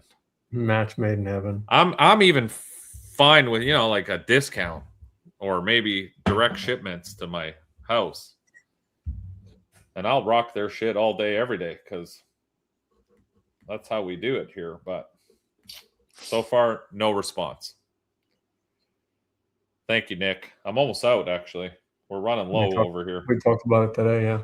We're on war rations now. I told Terry when I got on the live here, I'm on a four orchard minimum or maximum because I have to ration them now. We're on war rations. Yeah, I think Patrick's probably already going, fuck. Next time he's going to show up with so many orchards. Yeah, I think the War 304 will be a good time so far with everything that's been planning and stuff like that from us behind the scenes. I think it's going to be awesome. Yeah. Fuel. Oh, it's at the bottom. That's why I'm fucking tripping out here. Sorry. I'm looking through logs here because Okay. So, who wants to talk about turbos? Because we now have data on 3 different brands, 3 different turbos, or 3 different brands, 3 different sets of twin turbos, all in the same location, same tune-ups, same everything. So now I can actually see what turbo makes the best power, what the positives and negatives of all of these are with actual real-life data. So I don't know if we may lose a bunch of people now because they're like, fuck that shit. I don't care. But some people may actually be interested. Like I'm interested Terry knows. We're scientists at the end of the day. We do this for science. So,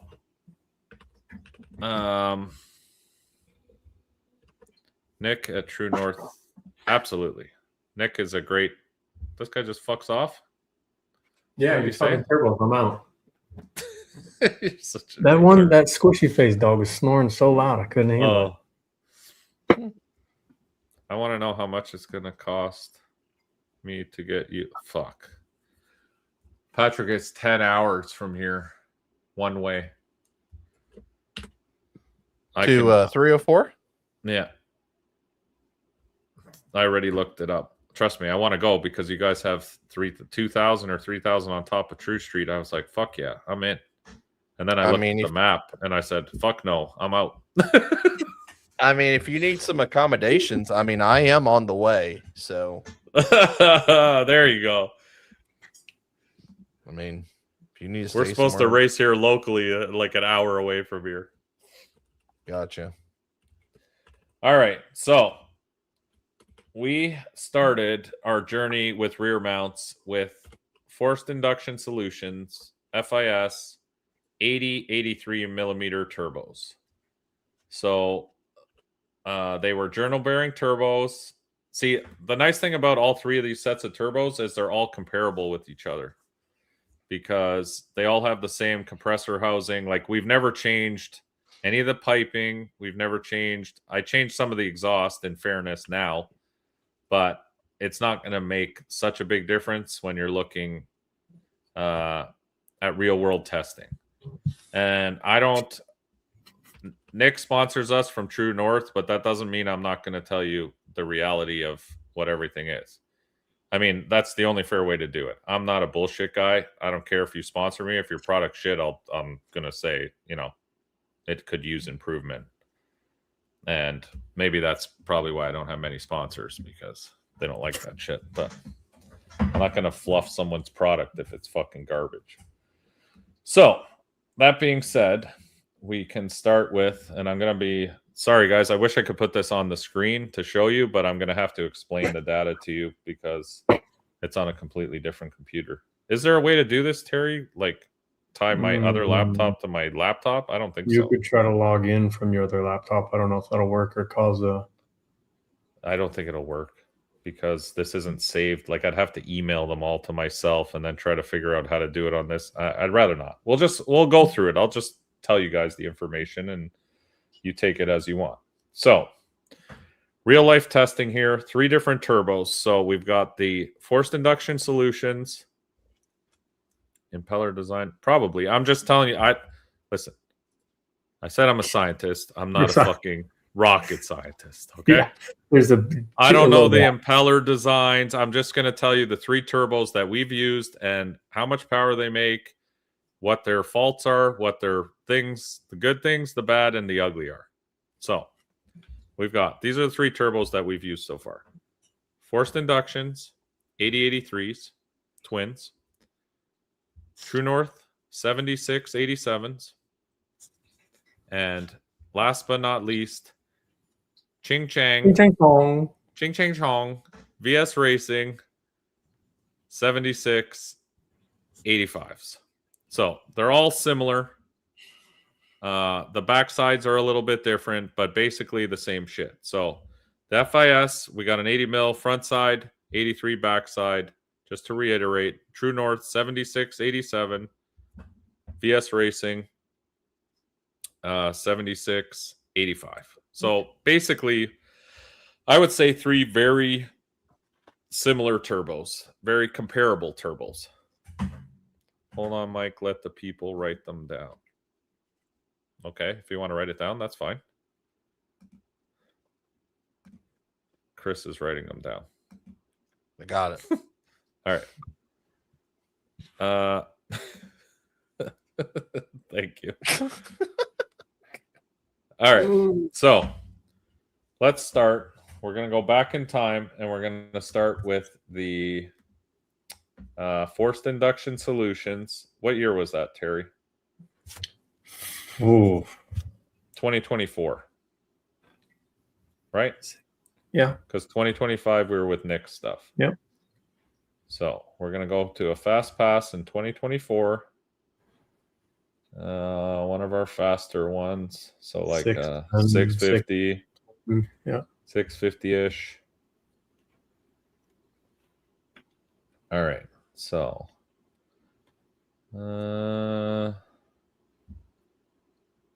fuck. I did a lot of backside racing in 2024. This fucking shit's slow. All right, here's a good one. I mean, that's just the reality. Backside racing is slow. All right, so yeah, that's bad. So forced induction solutions at the time at 30 pounds of boost used 1,528 pounds per hour of fuel. You writing that down? Yep. Okay. So our forced inductions, 8083s at 30 pounds. I'm going to compare them all at 30 pounds of boost because most of these turbos of this size are not efficient until that number. So our forced inductions, what did I just say? What do you want to know? The pounds per hour, because pounds per hour tells you how much actual power you're making. 1528. Okay, 1528. Forced induction solution, 30 psi of boost, made 1528. Now we jump ahead to the same. Now we go to the True North turbos. Sorry, it takes me a minute to bring up these data logs. We go to a good pass with those because I got to look for passes that were semi-fast because normally when you're pushing 30 pounds of boost, you're moving pretty good. So same setup. True North. There we go. This one says True North, so that's good. True North Turbo. 30 pounds of boost. 1641 pounds per hour. Lastly, we go to Wang Chang Bing Bong Bangs VS Turbos. Yep. I can't say that. I mean, you just did. Yeah, too late. Can't go back This now. is what. See, when you hit the fourth orchard, the filter comes off.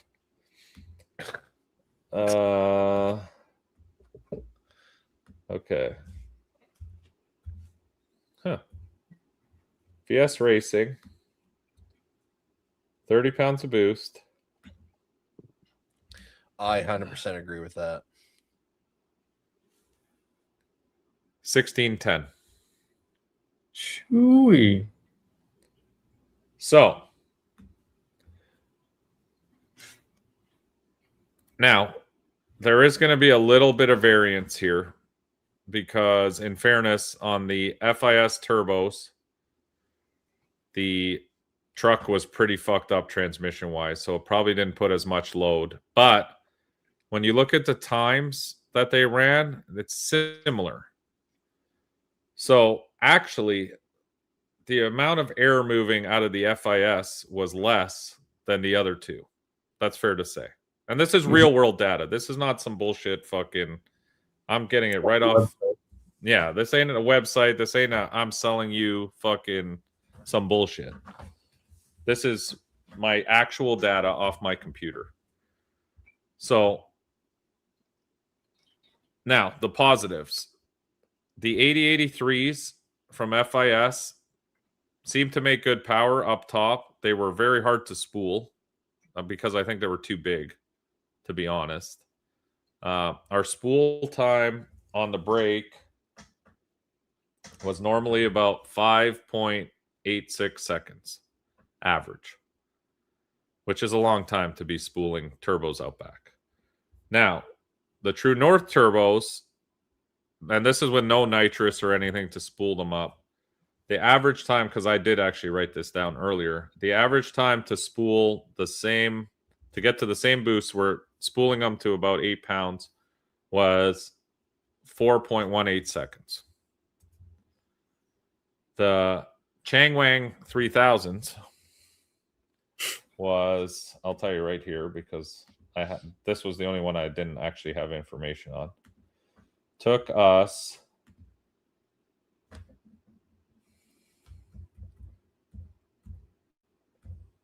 4.906 to make the same boost. So basically 5 seconds. So True North Turbo definitely spools much faster out of the 3 comparable turbos, which was surprising because the VS Racing ones are the only ball bearing turbo. And most of the time, the ball bearing turbos spool faster. Like, I'm a huge fan of ball bearing turbos. We had originally with this truck, day one, it had Pulsar ball bearing turbos on the front. But I figured that's not fair to compare those to what we got going on in the back, because this data is actually legitimate, because literally all we did was pull the turbo off, put a new one on. So Direct swap. Yes, direct swap. There's no like skewed data. You can't say, oh, well, the ones in the front spooled way faster, obviously, because they're on the header. So the FIS ones made huge power. Can you run through the exhaust AR in each turbo? Okay, so the FIS ones were I believe a 110 AR. Nicks were a 96. So True North, I believe, was a 96.96. And the VS Racing ones currently are 125 AR. So they are a bigger AR, which I think is my fault. I should have went with a smaller AR. I think that AR is too big, which is also causing the spool up problems. Probably. But honestly, Nick's mid-range in his turbos, much better. We had a huge, and again, this might just be the AR on the VS Racing ones. We had a huge fucking lull in the middle of every run. If you watch the truck this weekend, do you remember when we went to the street race, Terry, when I first put the rear mounts and you would let go of the button and the thing would be so fucking slow, and it had that same RPM ramp, which was like, it looks like the Olympic ski ramps. Like it would be a turd, and then just wick up. The VS Racing ones were doing a similar thing this weekend, and I think that's just an AR problem with them, because normally ball bearing ones, like when you shut off the truck now, that fucking thing is spinning forever. Like I get out, it's still spinning. Where a journal bearing turbo, you get out, by the time I get out, it stops spinning. Like they don't turn like a ball bearing turbo does.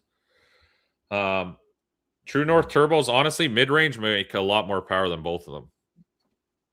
And that's where I think Nick's knowledge shines. This is where you're going to get into the differences between them, because realistically at 30 PSI, they're all making the same amount of power, give or take. Like FIS was a little bit lazier or using a little less fuel, but that could have also been because the transmission didn't have as much load on it. So I'm not going to put it out there that they weren't making as much power, but it's interesting to see that they all are using the same amount of fuel, you know, because I did it by RPM too. So it's the same RPM. Like we're basing the data off of the same exact position, same engine, same everything. So it's interesting to me that Nick's turbos definitely do something mid-range that the Chinese ones don't. Now, you're also looking at a very big price difference. I mean, you get two of these VS turbos, and the reason behind, and I'll explain why. It's nothing against True North. It's nothing against Nick. I just have very bad luck with journal bearing turbos in the rear mount setup with the standalone, the way we've designed it. We've changed the oiling system multiple times, like to make sure there's enough oil, what I thought was enough oil. The standalone says we're running 70 PSI going down to 50 PSI during the run on the pressure gauge. And we got 6 AN fittings feeding it. And we've got 12 drains. So in a perfect world, they should be flawlessly running, but they're not. We keep eating up journal bearings on the exhaust side. I can't, like, I rebuild a turbo now and it just starts spewing oil out. So I have thought about a big single, but again, it's all relative, really. I mean, I like spending more money, I guess, because I like buying 2 turbos. I don't really know. At this point, it's more of the truck is already all set up, and I don't want to redo it. It'd throw his feng shui way off if we had one single. Yeah, like I don't really want to change anything on the truck because it works well. I just want, and Nick's working with me to try to get some, he's coming out with some ball bearing turbos because I told him, I said, I fucking hate journal bearing turbos. And I know journal bearing turbos they're supposed to be the most reliable, or most, like every diesel has a journal bearing turbo in it.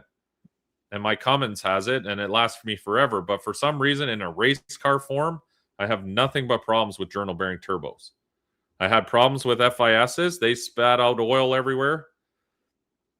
And that was back when we only had 4AN lines feeding them with drains. Like, I changed this system multiple times. We turned the pressure of the oil up, the volume. Like, we made bigger lines. I've done everything humanly possible, and theoretically should be fine. But journal bearings just don't like me. And with the VS ones now being ball bearing, I reduced the lines back down to 4AN because they don't need a lot, and they got restrictors in them anyway, so they're barely using any oil.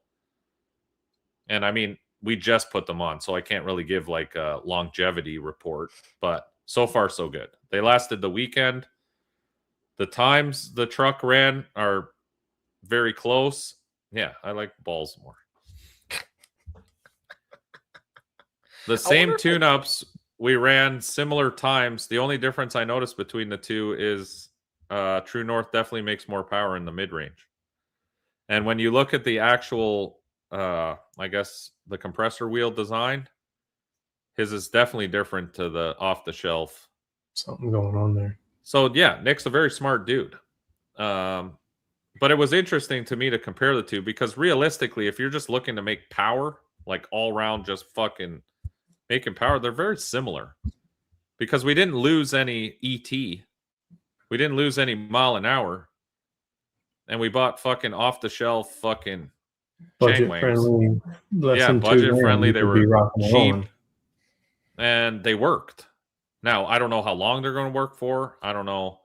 But you do sacrifice certain parts of...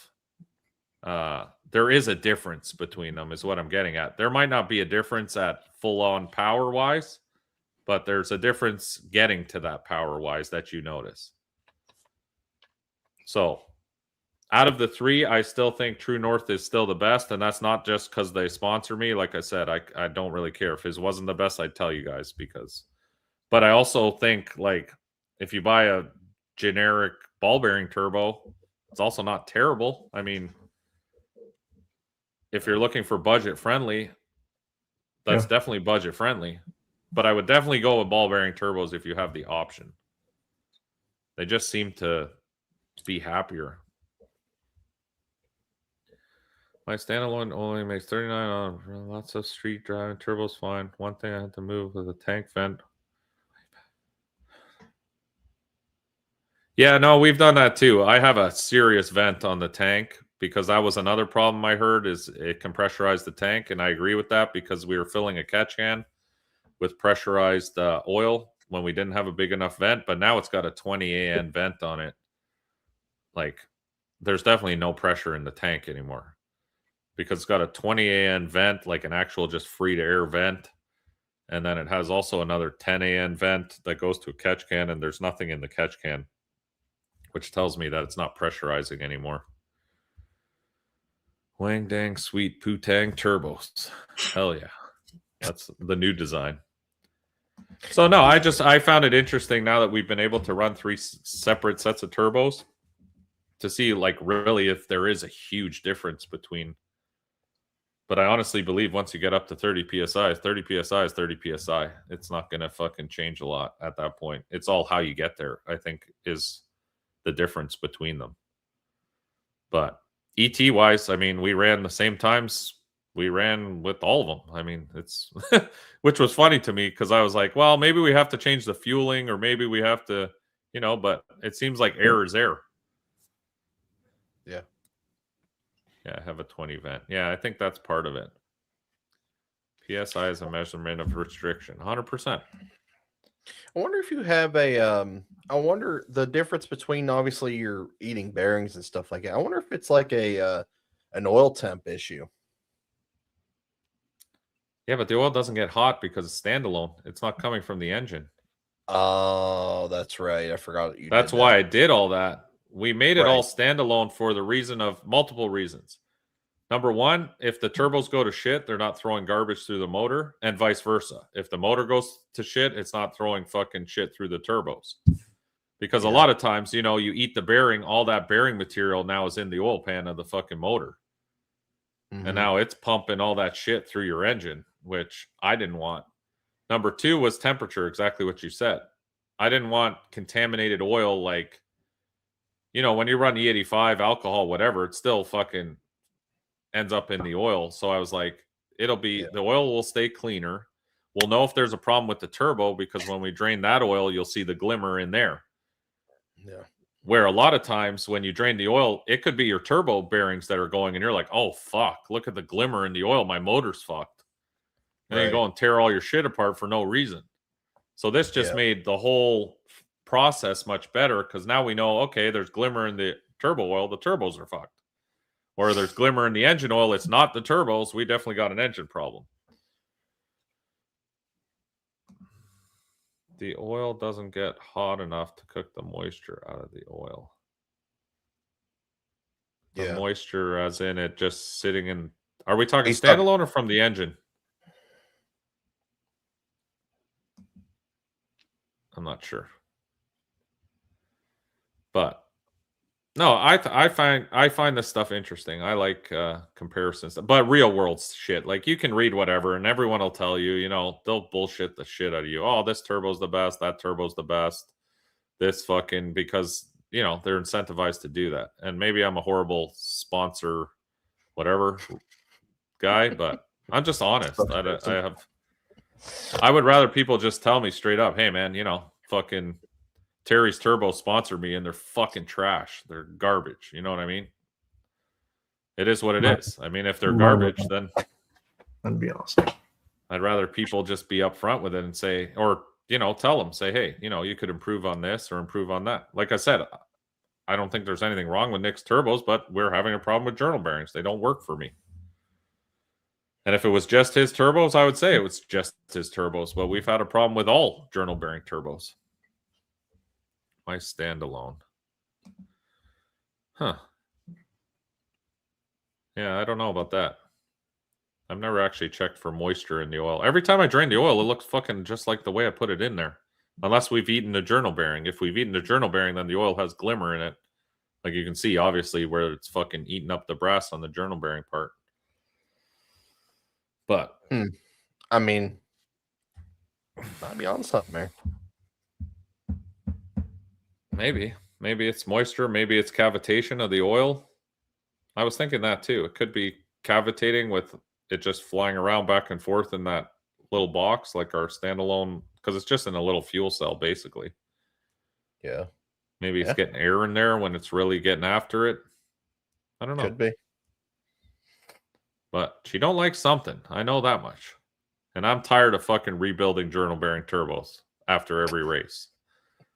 Gets number one, expensive in rebuild kits. And number two, I'm tired of cleaning oil off of fucking everything. My intake track at Warren the Woods looked like someone was fucking in a spray bottle just spraying oil up the intake track the whole time. We had to take it off because it was leaking in the cab, like all those flex joints that we have. Everywhere there were puddles of oil at every flex joint. And I was like, this is fucking ridiculous. Damn. So that's crazy. On a good note, no oil anywhere this weekend. Turbos were good. Golly. Good. Thank God. I don't know what that's like. Any cast iron debris? No cast iron debris. And we got them checked over, to be honest. He checked all the tolerances, and I know where you're going with this. We checked all the tolerances in the actual housing of where everything goes together. The core section, whatever you call it, the middle, that's cast iron. What do you call that part of a turbo? Like the center section where it all bolts together. But yeah, what turbos put out CFM at 30 PSI? Any idea? The only way I can tell from data from the vehicle is that's why I said we did fuel flow comparison, like how many pounds per hour were required with the amount of air going into the engine, because that's at 0% compensation. So there's nothing adding or subtracting. That's literally how much fuel the engine's looking for. All is going to fail before, yeah. Put out your best effort, Chris, but weekend after everyone traveled to War in the Woods, had to recover some funds. Yeah, makes sense. Thank you. Also, I heard something, getting back to this, unless anyone has any more turbo questions about what I told you tonight. Were there 3 other events going on this weekend in Ohio? Or 2 other events? I heard someone saying there were 2 other events. So, I mean, not real. I mean, in correlation to like what I was doing, there was only one. And the other one was just a normal index race at another track. It's pretty close by, and I know they got a lot of cars.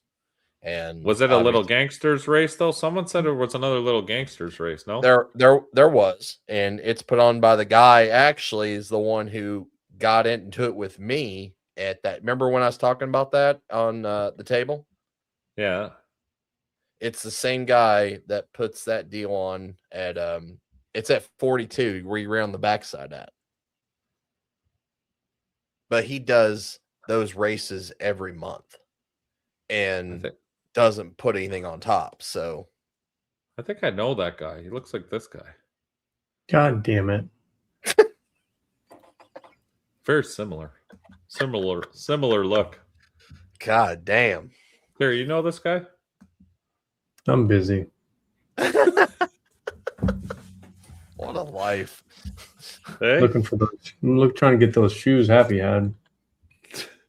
Hey. People think Terry works in the concrete industry. I guess you've never seen his OnlyFans. You don't make that much money in concrete. Right, Terry? Yeah. Fuck did I put my drink? Oh, it's behind my computer. Like I Probably lost my empty. drink. No, it's still a quarter. Yeah, you're right, Sean. Bob. Yeah, Bob. Copo Bob. Yeah.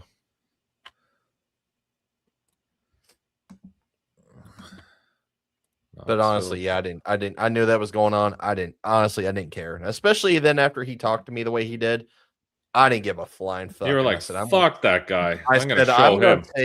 I'm going to take every car away from him for to prove something. Yeah. The Ohio guys, so mean to each other. You got to get along with each other, Chris. Aren't you all related? I get along. No, I'm not from Ohio, homie. Oh, well, that makes sense. I'm not originally from Ohio. Where are you from, Chris? Tennessee. Oh, Tennessee. Tennessee whiskey. Yeah. What's that girl that sings from Tennessee that's pretty good looking?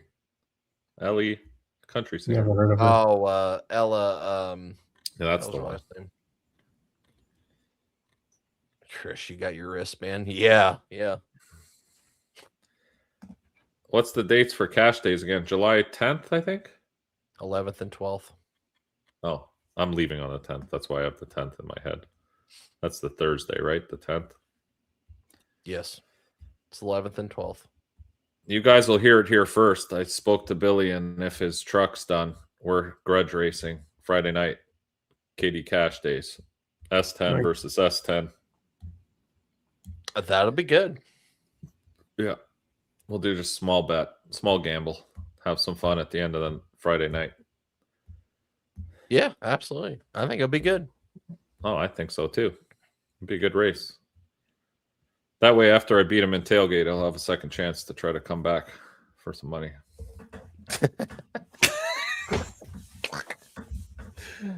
He's gonna have to get some seat time in that thing. It's been a minute. Oh, no shit. I told him, I'm like, bro, we got to get back to the OG. Never mind these bullshit cars, Camaro, Nova. That ain't the OG. Get back in the truck where you belong.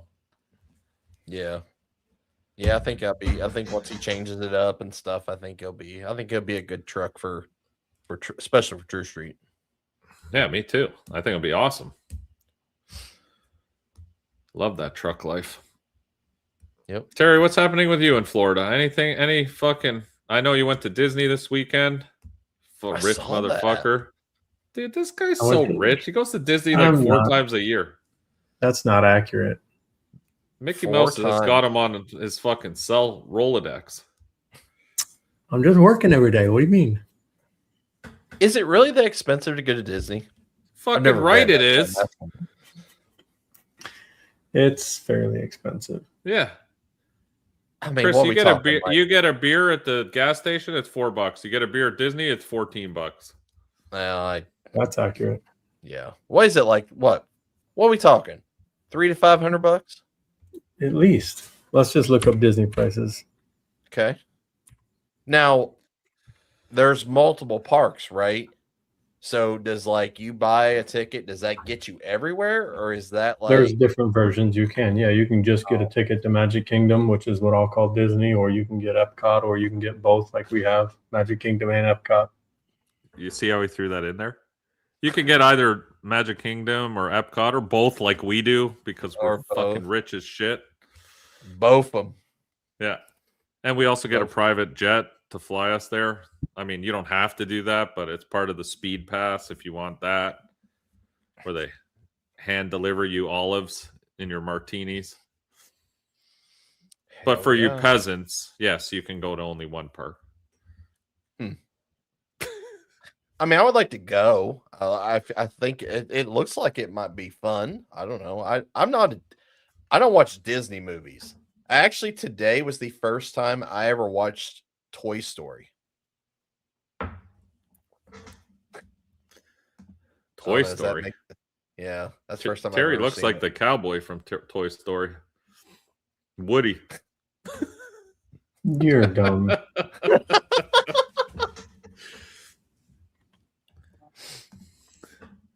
Did you go to one with the greeter with a mustache, or where's a dress? He probably got World Cup soccer tickets and didn't go. Oh, Terry, yeah, he threw those in the trash. He was like, "Fuck that." Too rich for that.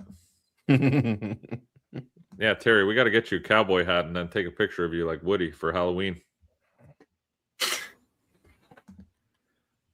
Sheriff You're Terry. gonna be Mr. Potato Head. I am Mr. Potato Head. So, Terry, how much does it cost to go to Disney for 3 days? You can get a 1-day ticket for $120. That's it? That's it. One park, Yeah. 1 day. Hold on. That's no speed pass. Don't even start. No, That's the well, I fucking can't afford those. No, bullshit. no, I can't even afford those now. You can't go to fucking Disney without getting a speed pass and stand around No. there like a fucking yo-yo with the other 80 people waiting in line to go on one ride all day. I don't. I get there 30 minutes before they even open the park. And I know the Keener with 4 your or 5 Mickey ears on. yeah, those 4, 5, 6 things the kids want to do. And by noon, we're done. You're out. Can you You're go out. through a park? Like, if you bought a day pass for one park, could you get through the park the entire day? You can't do everything in the park that day, no. Once the lines get rocking and rolling, no, they're a 2-hour wait. Oh shit! You can't. No. You can't go through one park in one day? And do everything? No. Absolutely. Absolutely, you can. Sure you No. can. With a speed pass, you can. If you pay a bunch extra, yeah. Yeah. See? You're lying. Even that. I mean, I don't know if that's even possible. All right. So when You we get get to speed passes, but you get them for time slots. So you'd have to really, and you can You only gotta have so organize. many at a time. So it may be possible, but it'd be a lot of fucking management. I'd like to go sometime. Just say I did. Chris, all you got to do is ask Terry. He'll incorporate you as his stepson. Yeah. Perfect. I mean, he already He'll comes bring and you. picks me up from the airport every time. So I Yeah, mean, he It's might as true. well take you to Disney. sleep in my truck one time. yeah, exactly. He slept on his couch. I slept in his truck. What a nice guy Terry is. He is the best. He's a man of the people. I think, Terry, you should run for Florida governor. I'd vote for you. I'll even get the stickers made, and I'll put them everywhere. Do you approve this message? Yeah. Terry 2028 or whatever year. What year is the next election? Not going to happen. He needs to be president of his HOA. Fuck that. I got to get out of here. They're dicks there. Can't even park the wrong way on the road. You get they get mad at you. Don't you get a discount? Yeah. Okay, so Terry, let's just run it back quick, just so the people understand. So you get there at what time? We get there at 8:30. Okay. Where are you staying? In the park? This time we got a little Airbnb by the new Margaritaville over off property, not on Disney property. Okay, but normally you're on Disney property already. Normally, yeah, we're at like a Hilton that connects to Disney Springs. Okay, so you get in there at 8. Mm-hmm. What are we hitting first? We're either going Haunted Mansion or the Pirates ride usually first. Because that's busy in the afternoon? It gets busy, so All right. we go straight there. So we leave the Pirates ride, and then where are we headed? Haunted Mansion. Oh, so both of them. Yeah, we're going to do them back to back. One or the other first, though. And then beer? No. Not beer yet. Still too beer. early. We bring waters. Yeah. Okay. Then what's next? Then we'll talk about if we're going to see a princess or not, because, those typically take a little bit extra time.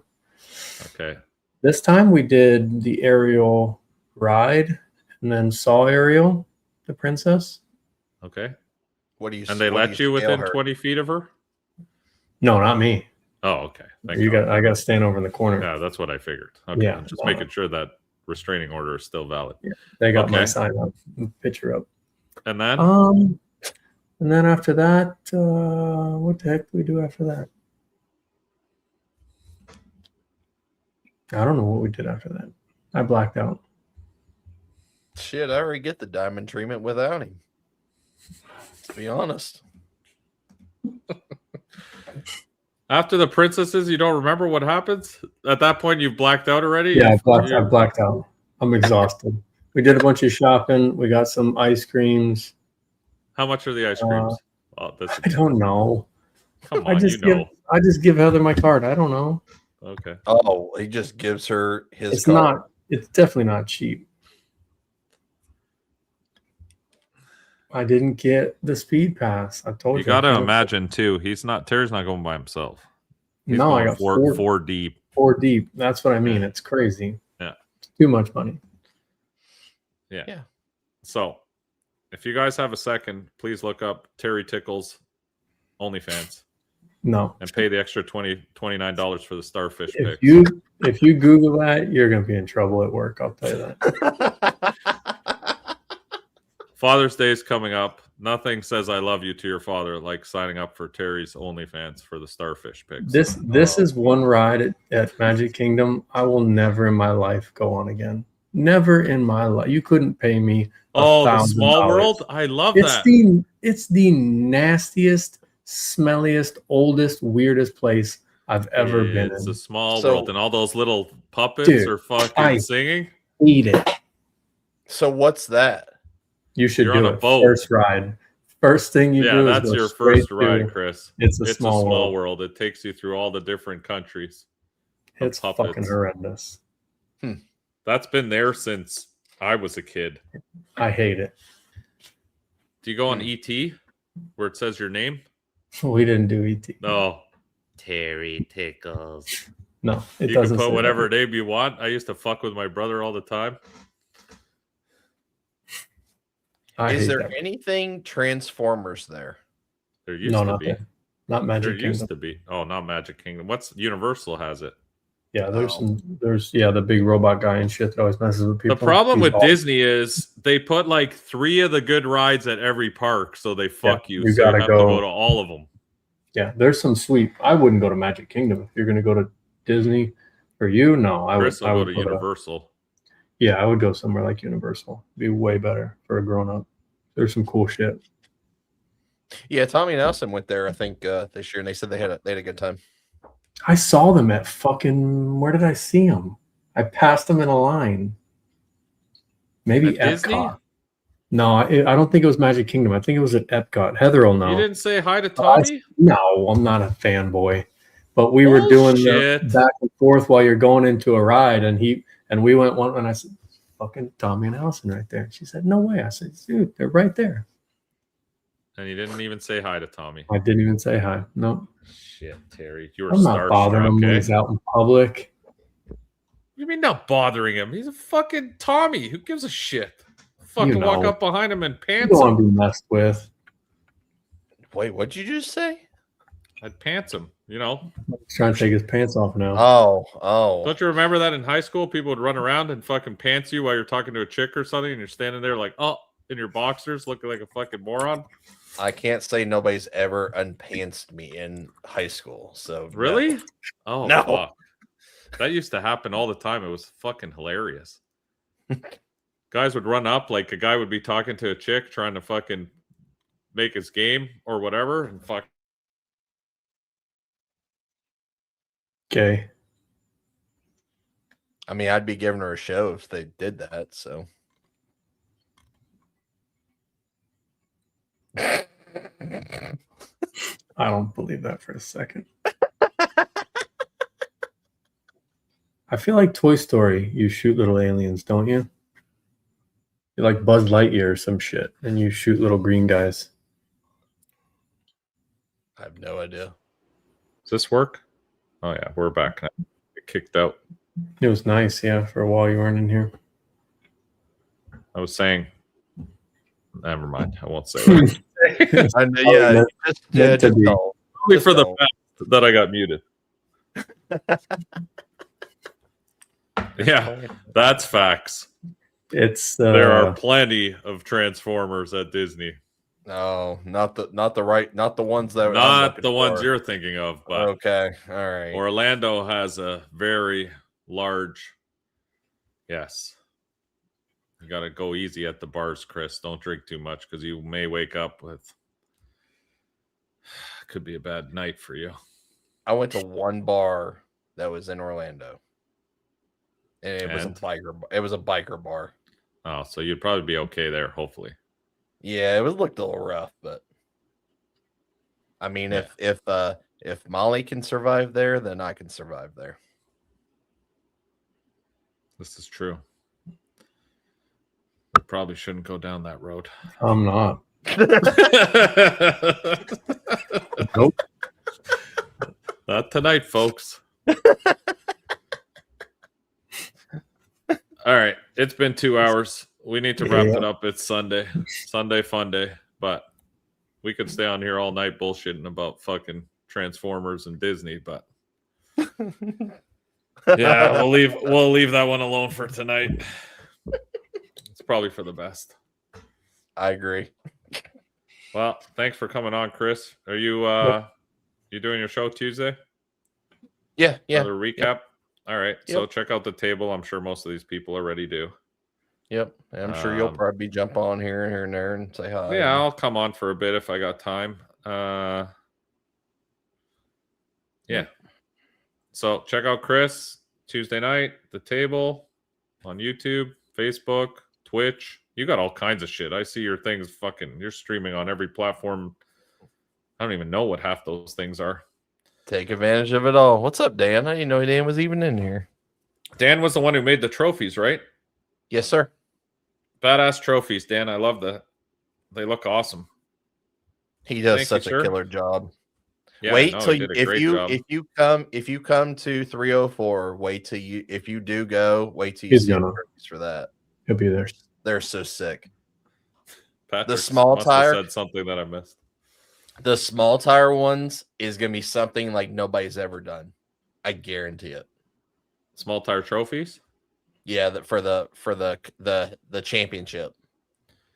Dan gave me the shirt too, the puppy kicking shirt, right? That fits. I think that was same. This, yeah. This, I still have the sticker. Oh, that's awesome.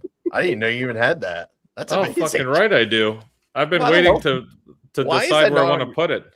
You need to put it on your truck like now. I know. I love this sticker. That's why I haven't used it yet, because I haven't decided where I want to put it. Tell them to make you another. And I one. got a badass T-shirt. I've worn that though a couple times. That's awesome. Thank you, sir. Anyway, guys, thank you for joining us tonight. Appreciate you all. It's always fun to chat with everybody on Sunday night, catch up on all the bullshit that happens during the week. Chris, thank you for joining us as well. Thank you for Great having event me, this guys. weekend. Don't get discouraged. The next one will be better, I'm sure. Yeah. But I'll work on it. maybe one day we'll get Terry out to one of them. Yeah. If his Learjet's available, or if he's got time to We'll see. fly in Yeah. quick. I'm not at Disney. Oh, awesome. Thank you.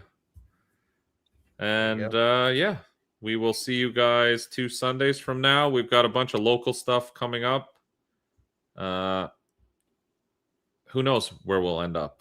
I say we're doing local racing, and then I change my mind like I changed my underwear. So we may be at 304, maybe we won't. Maybe we'll be at the backside of Milan, maybe we won't. I don't know. But you'll have to stay tuned, and we'll hang out with you guys in 2 weeks and catch up on all the bullshit. So with that, I say good night, be safe, have fun, and See ya. we'll see you on the next one. Good night. See you guys.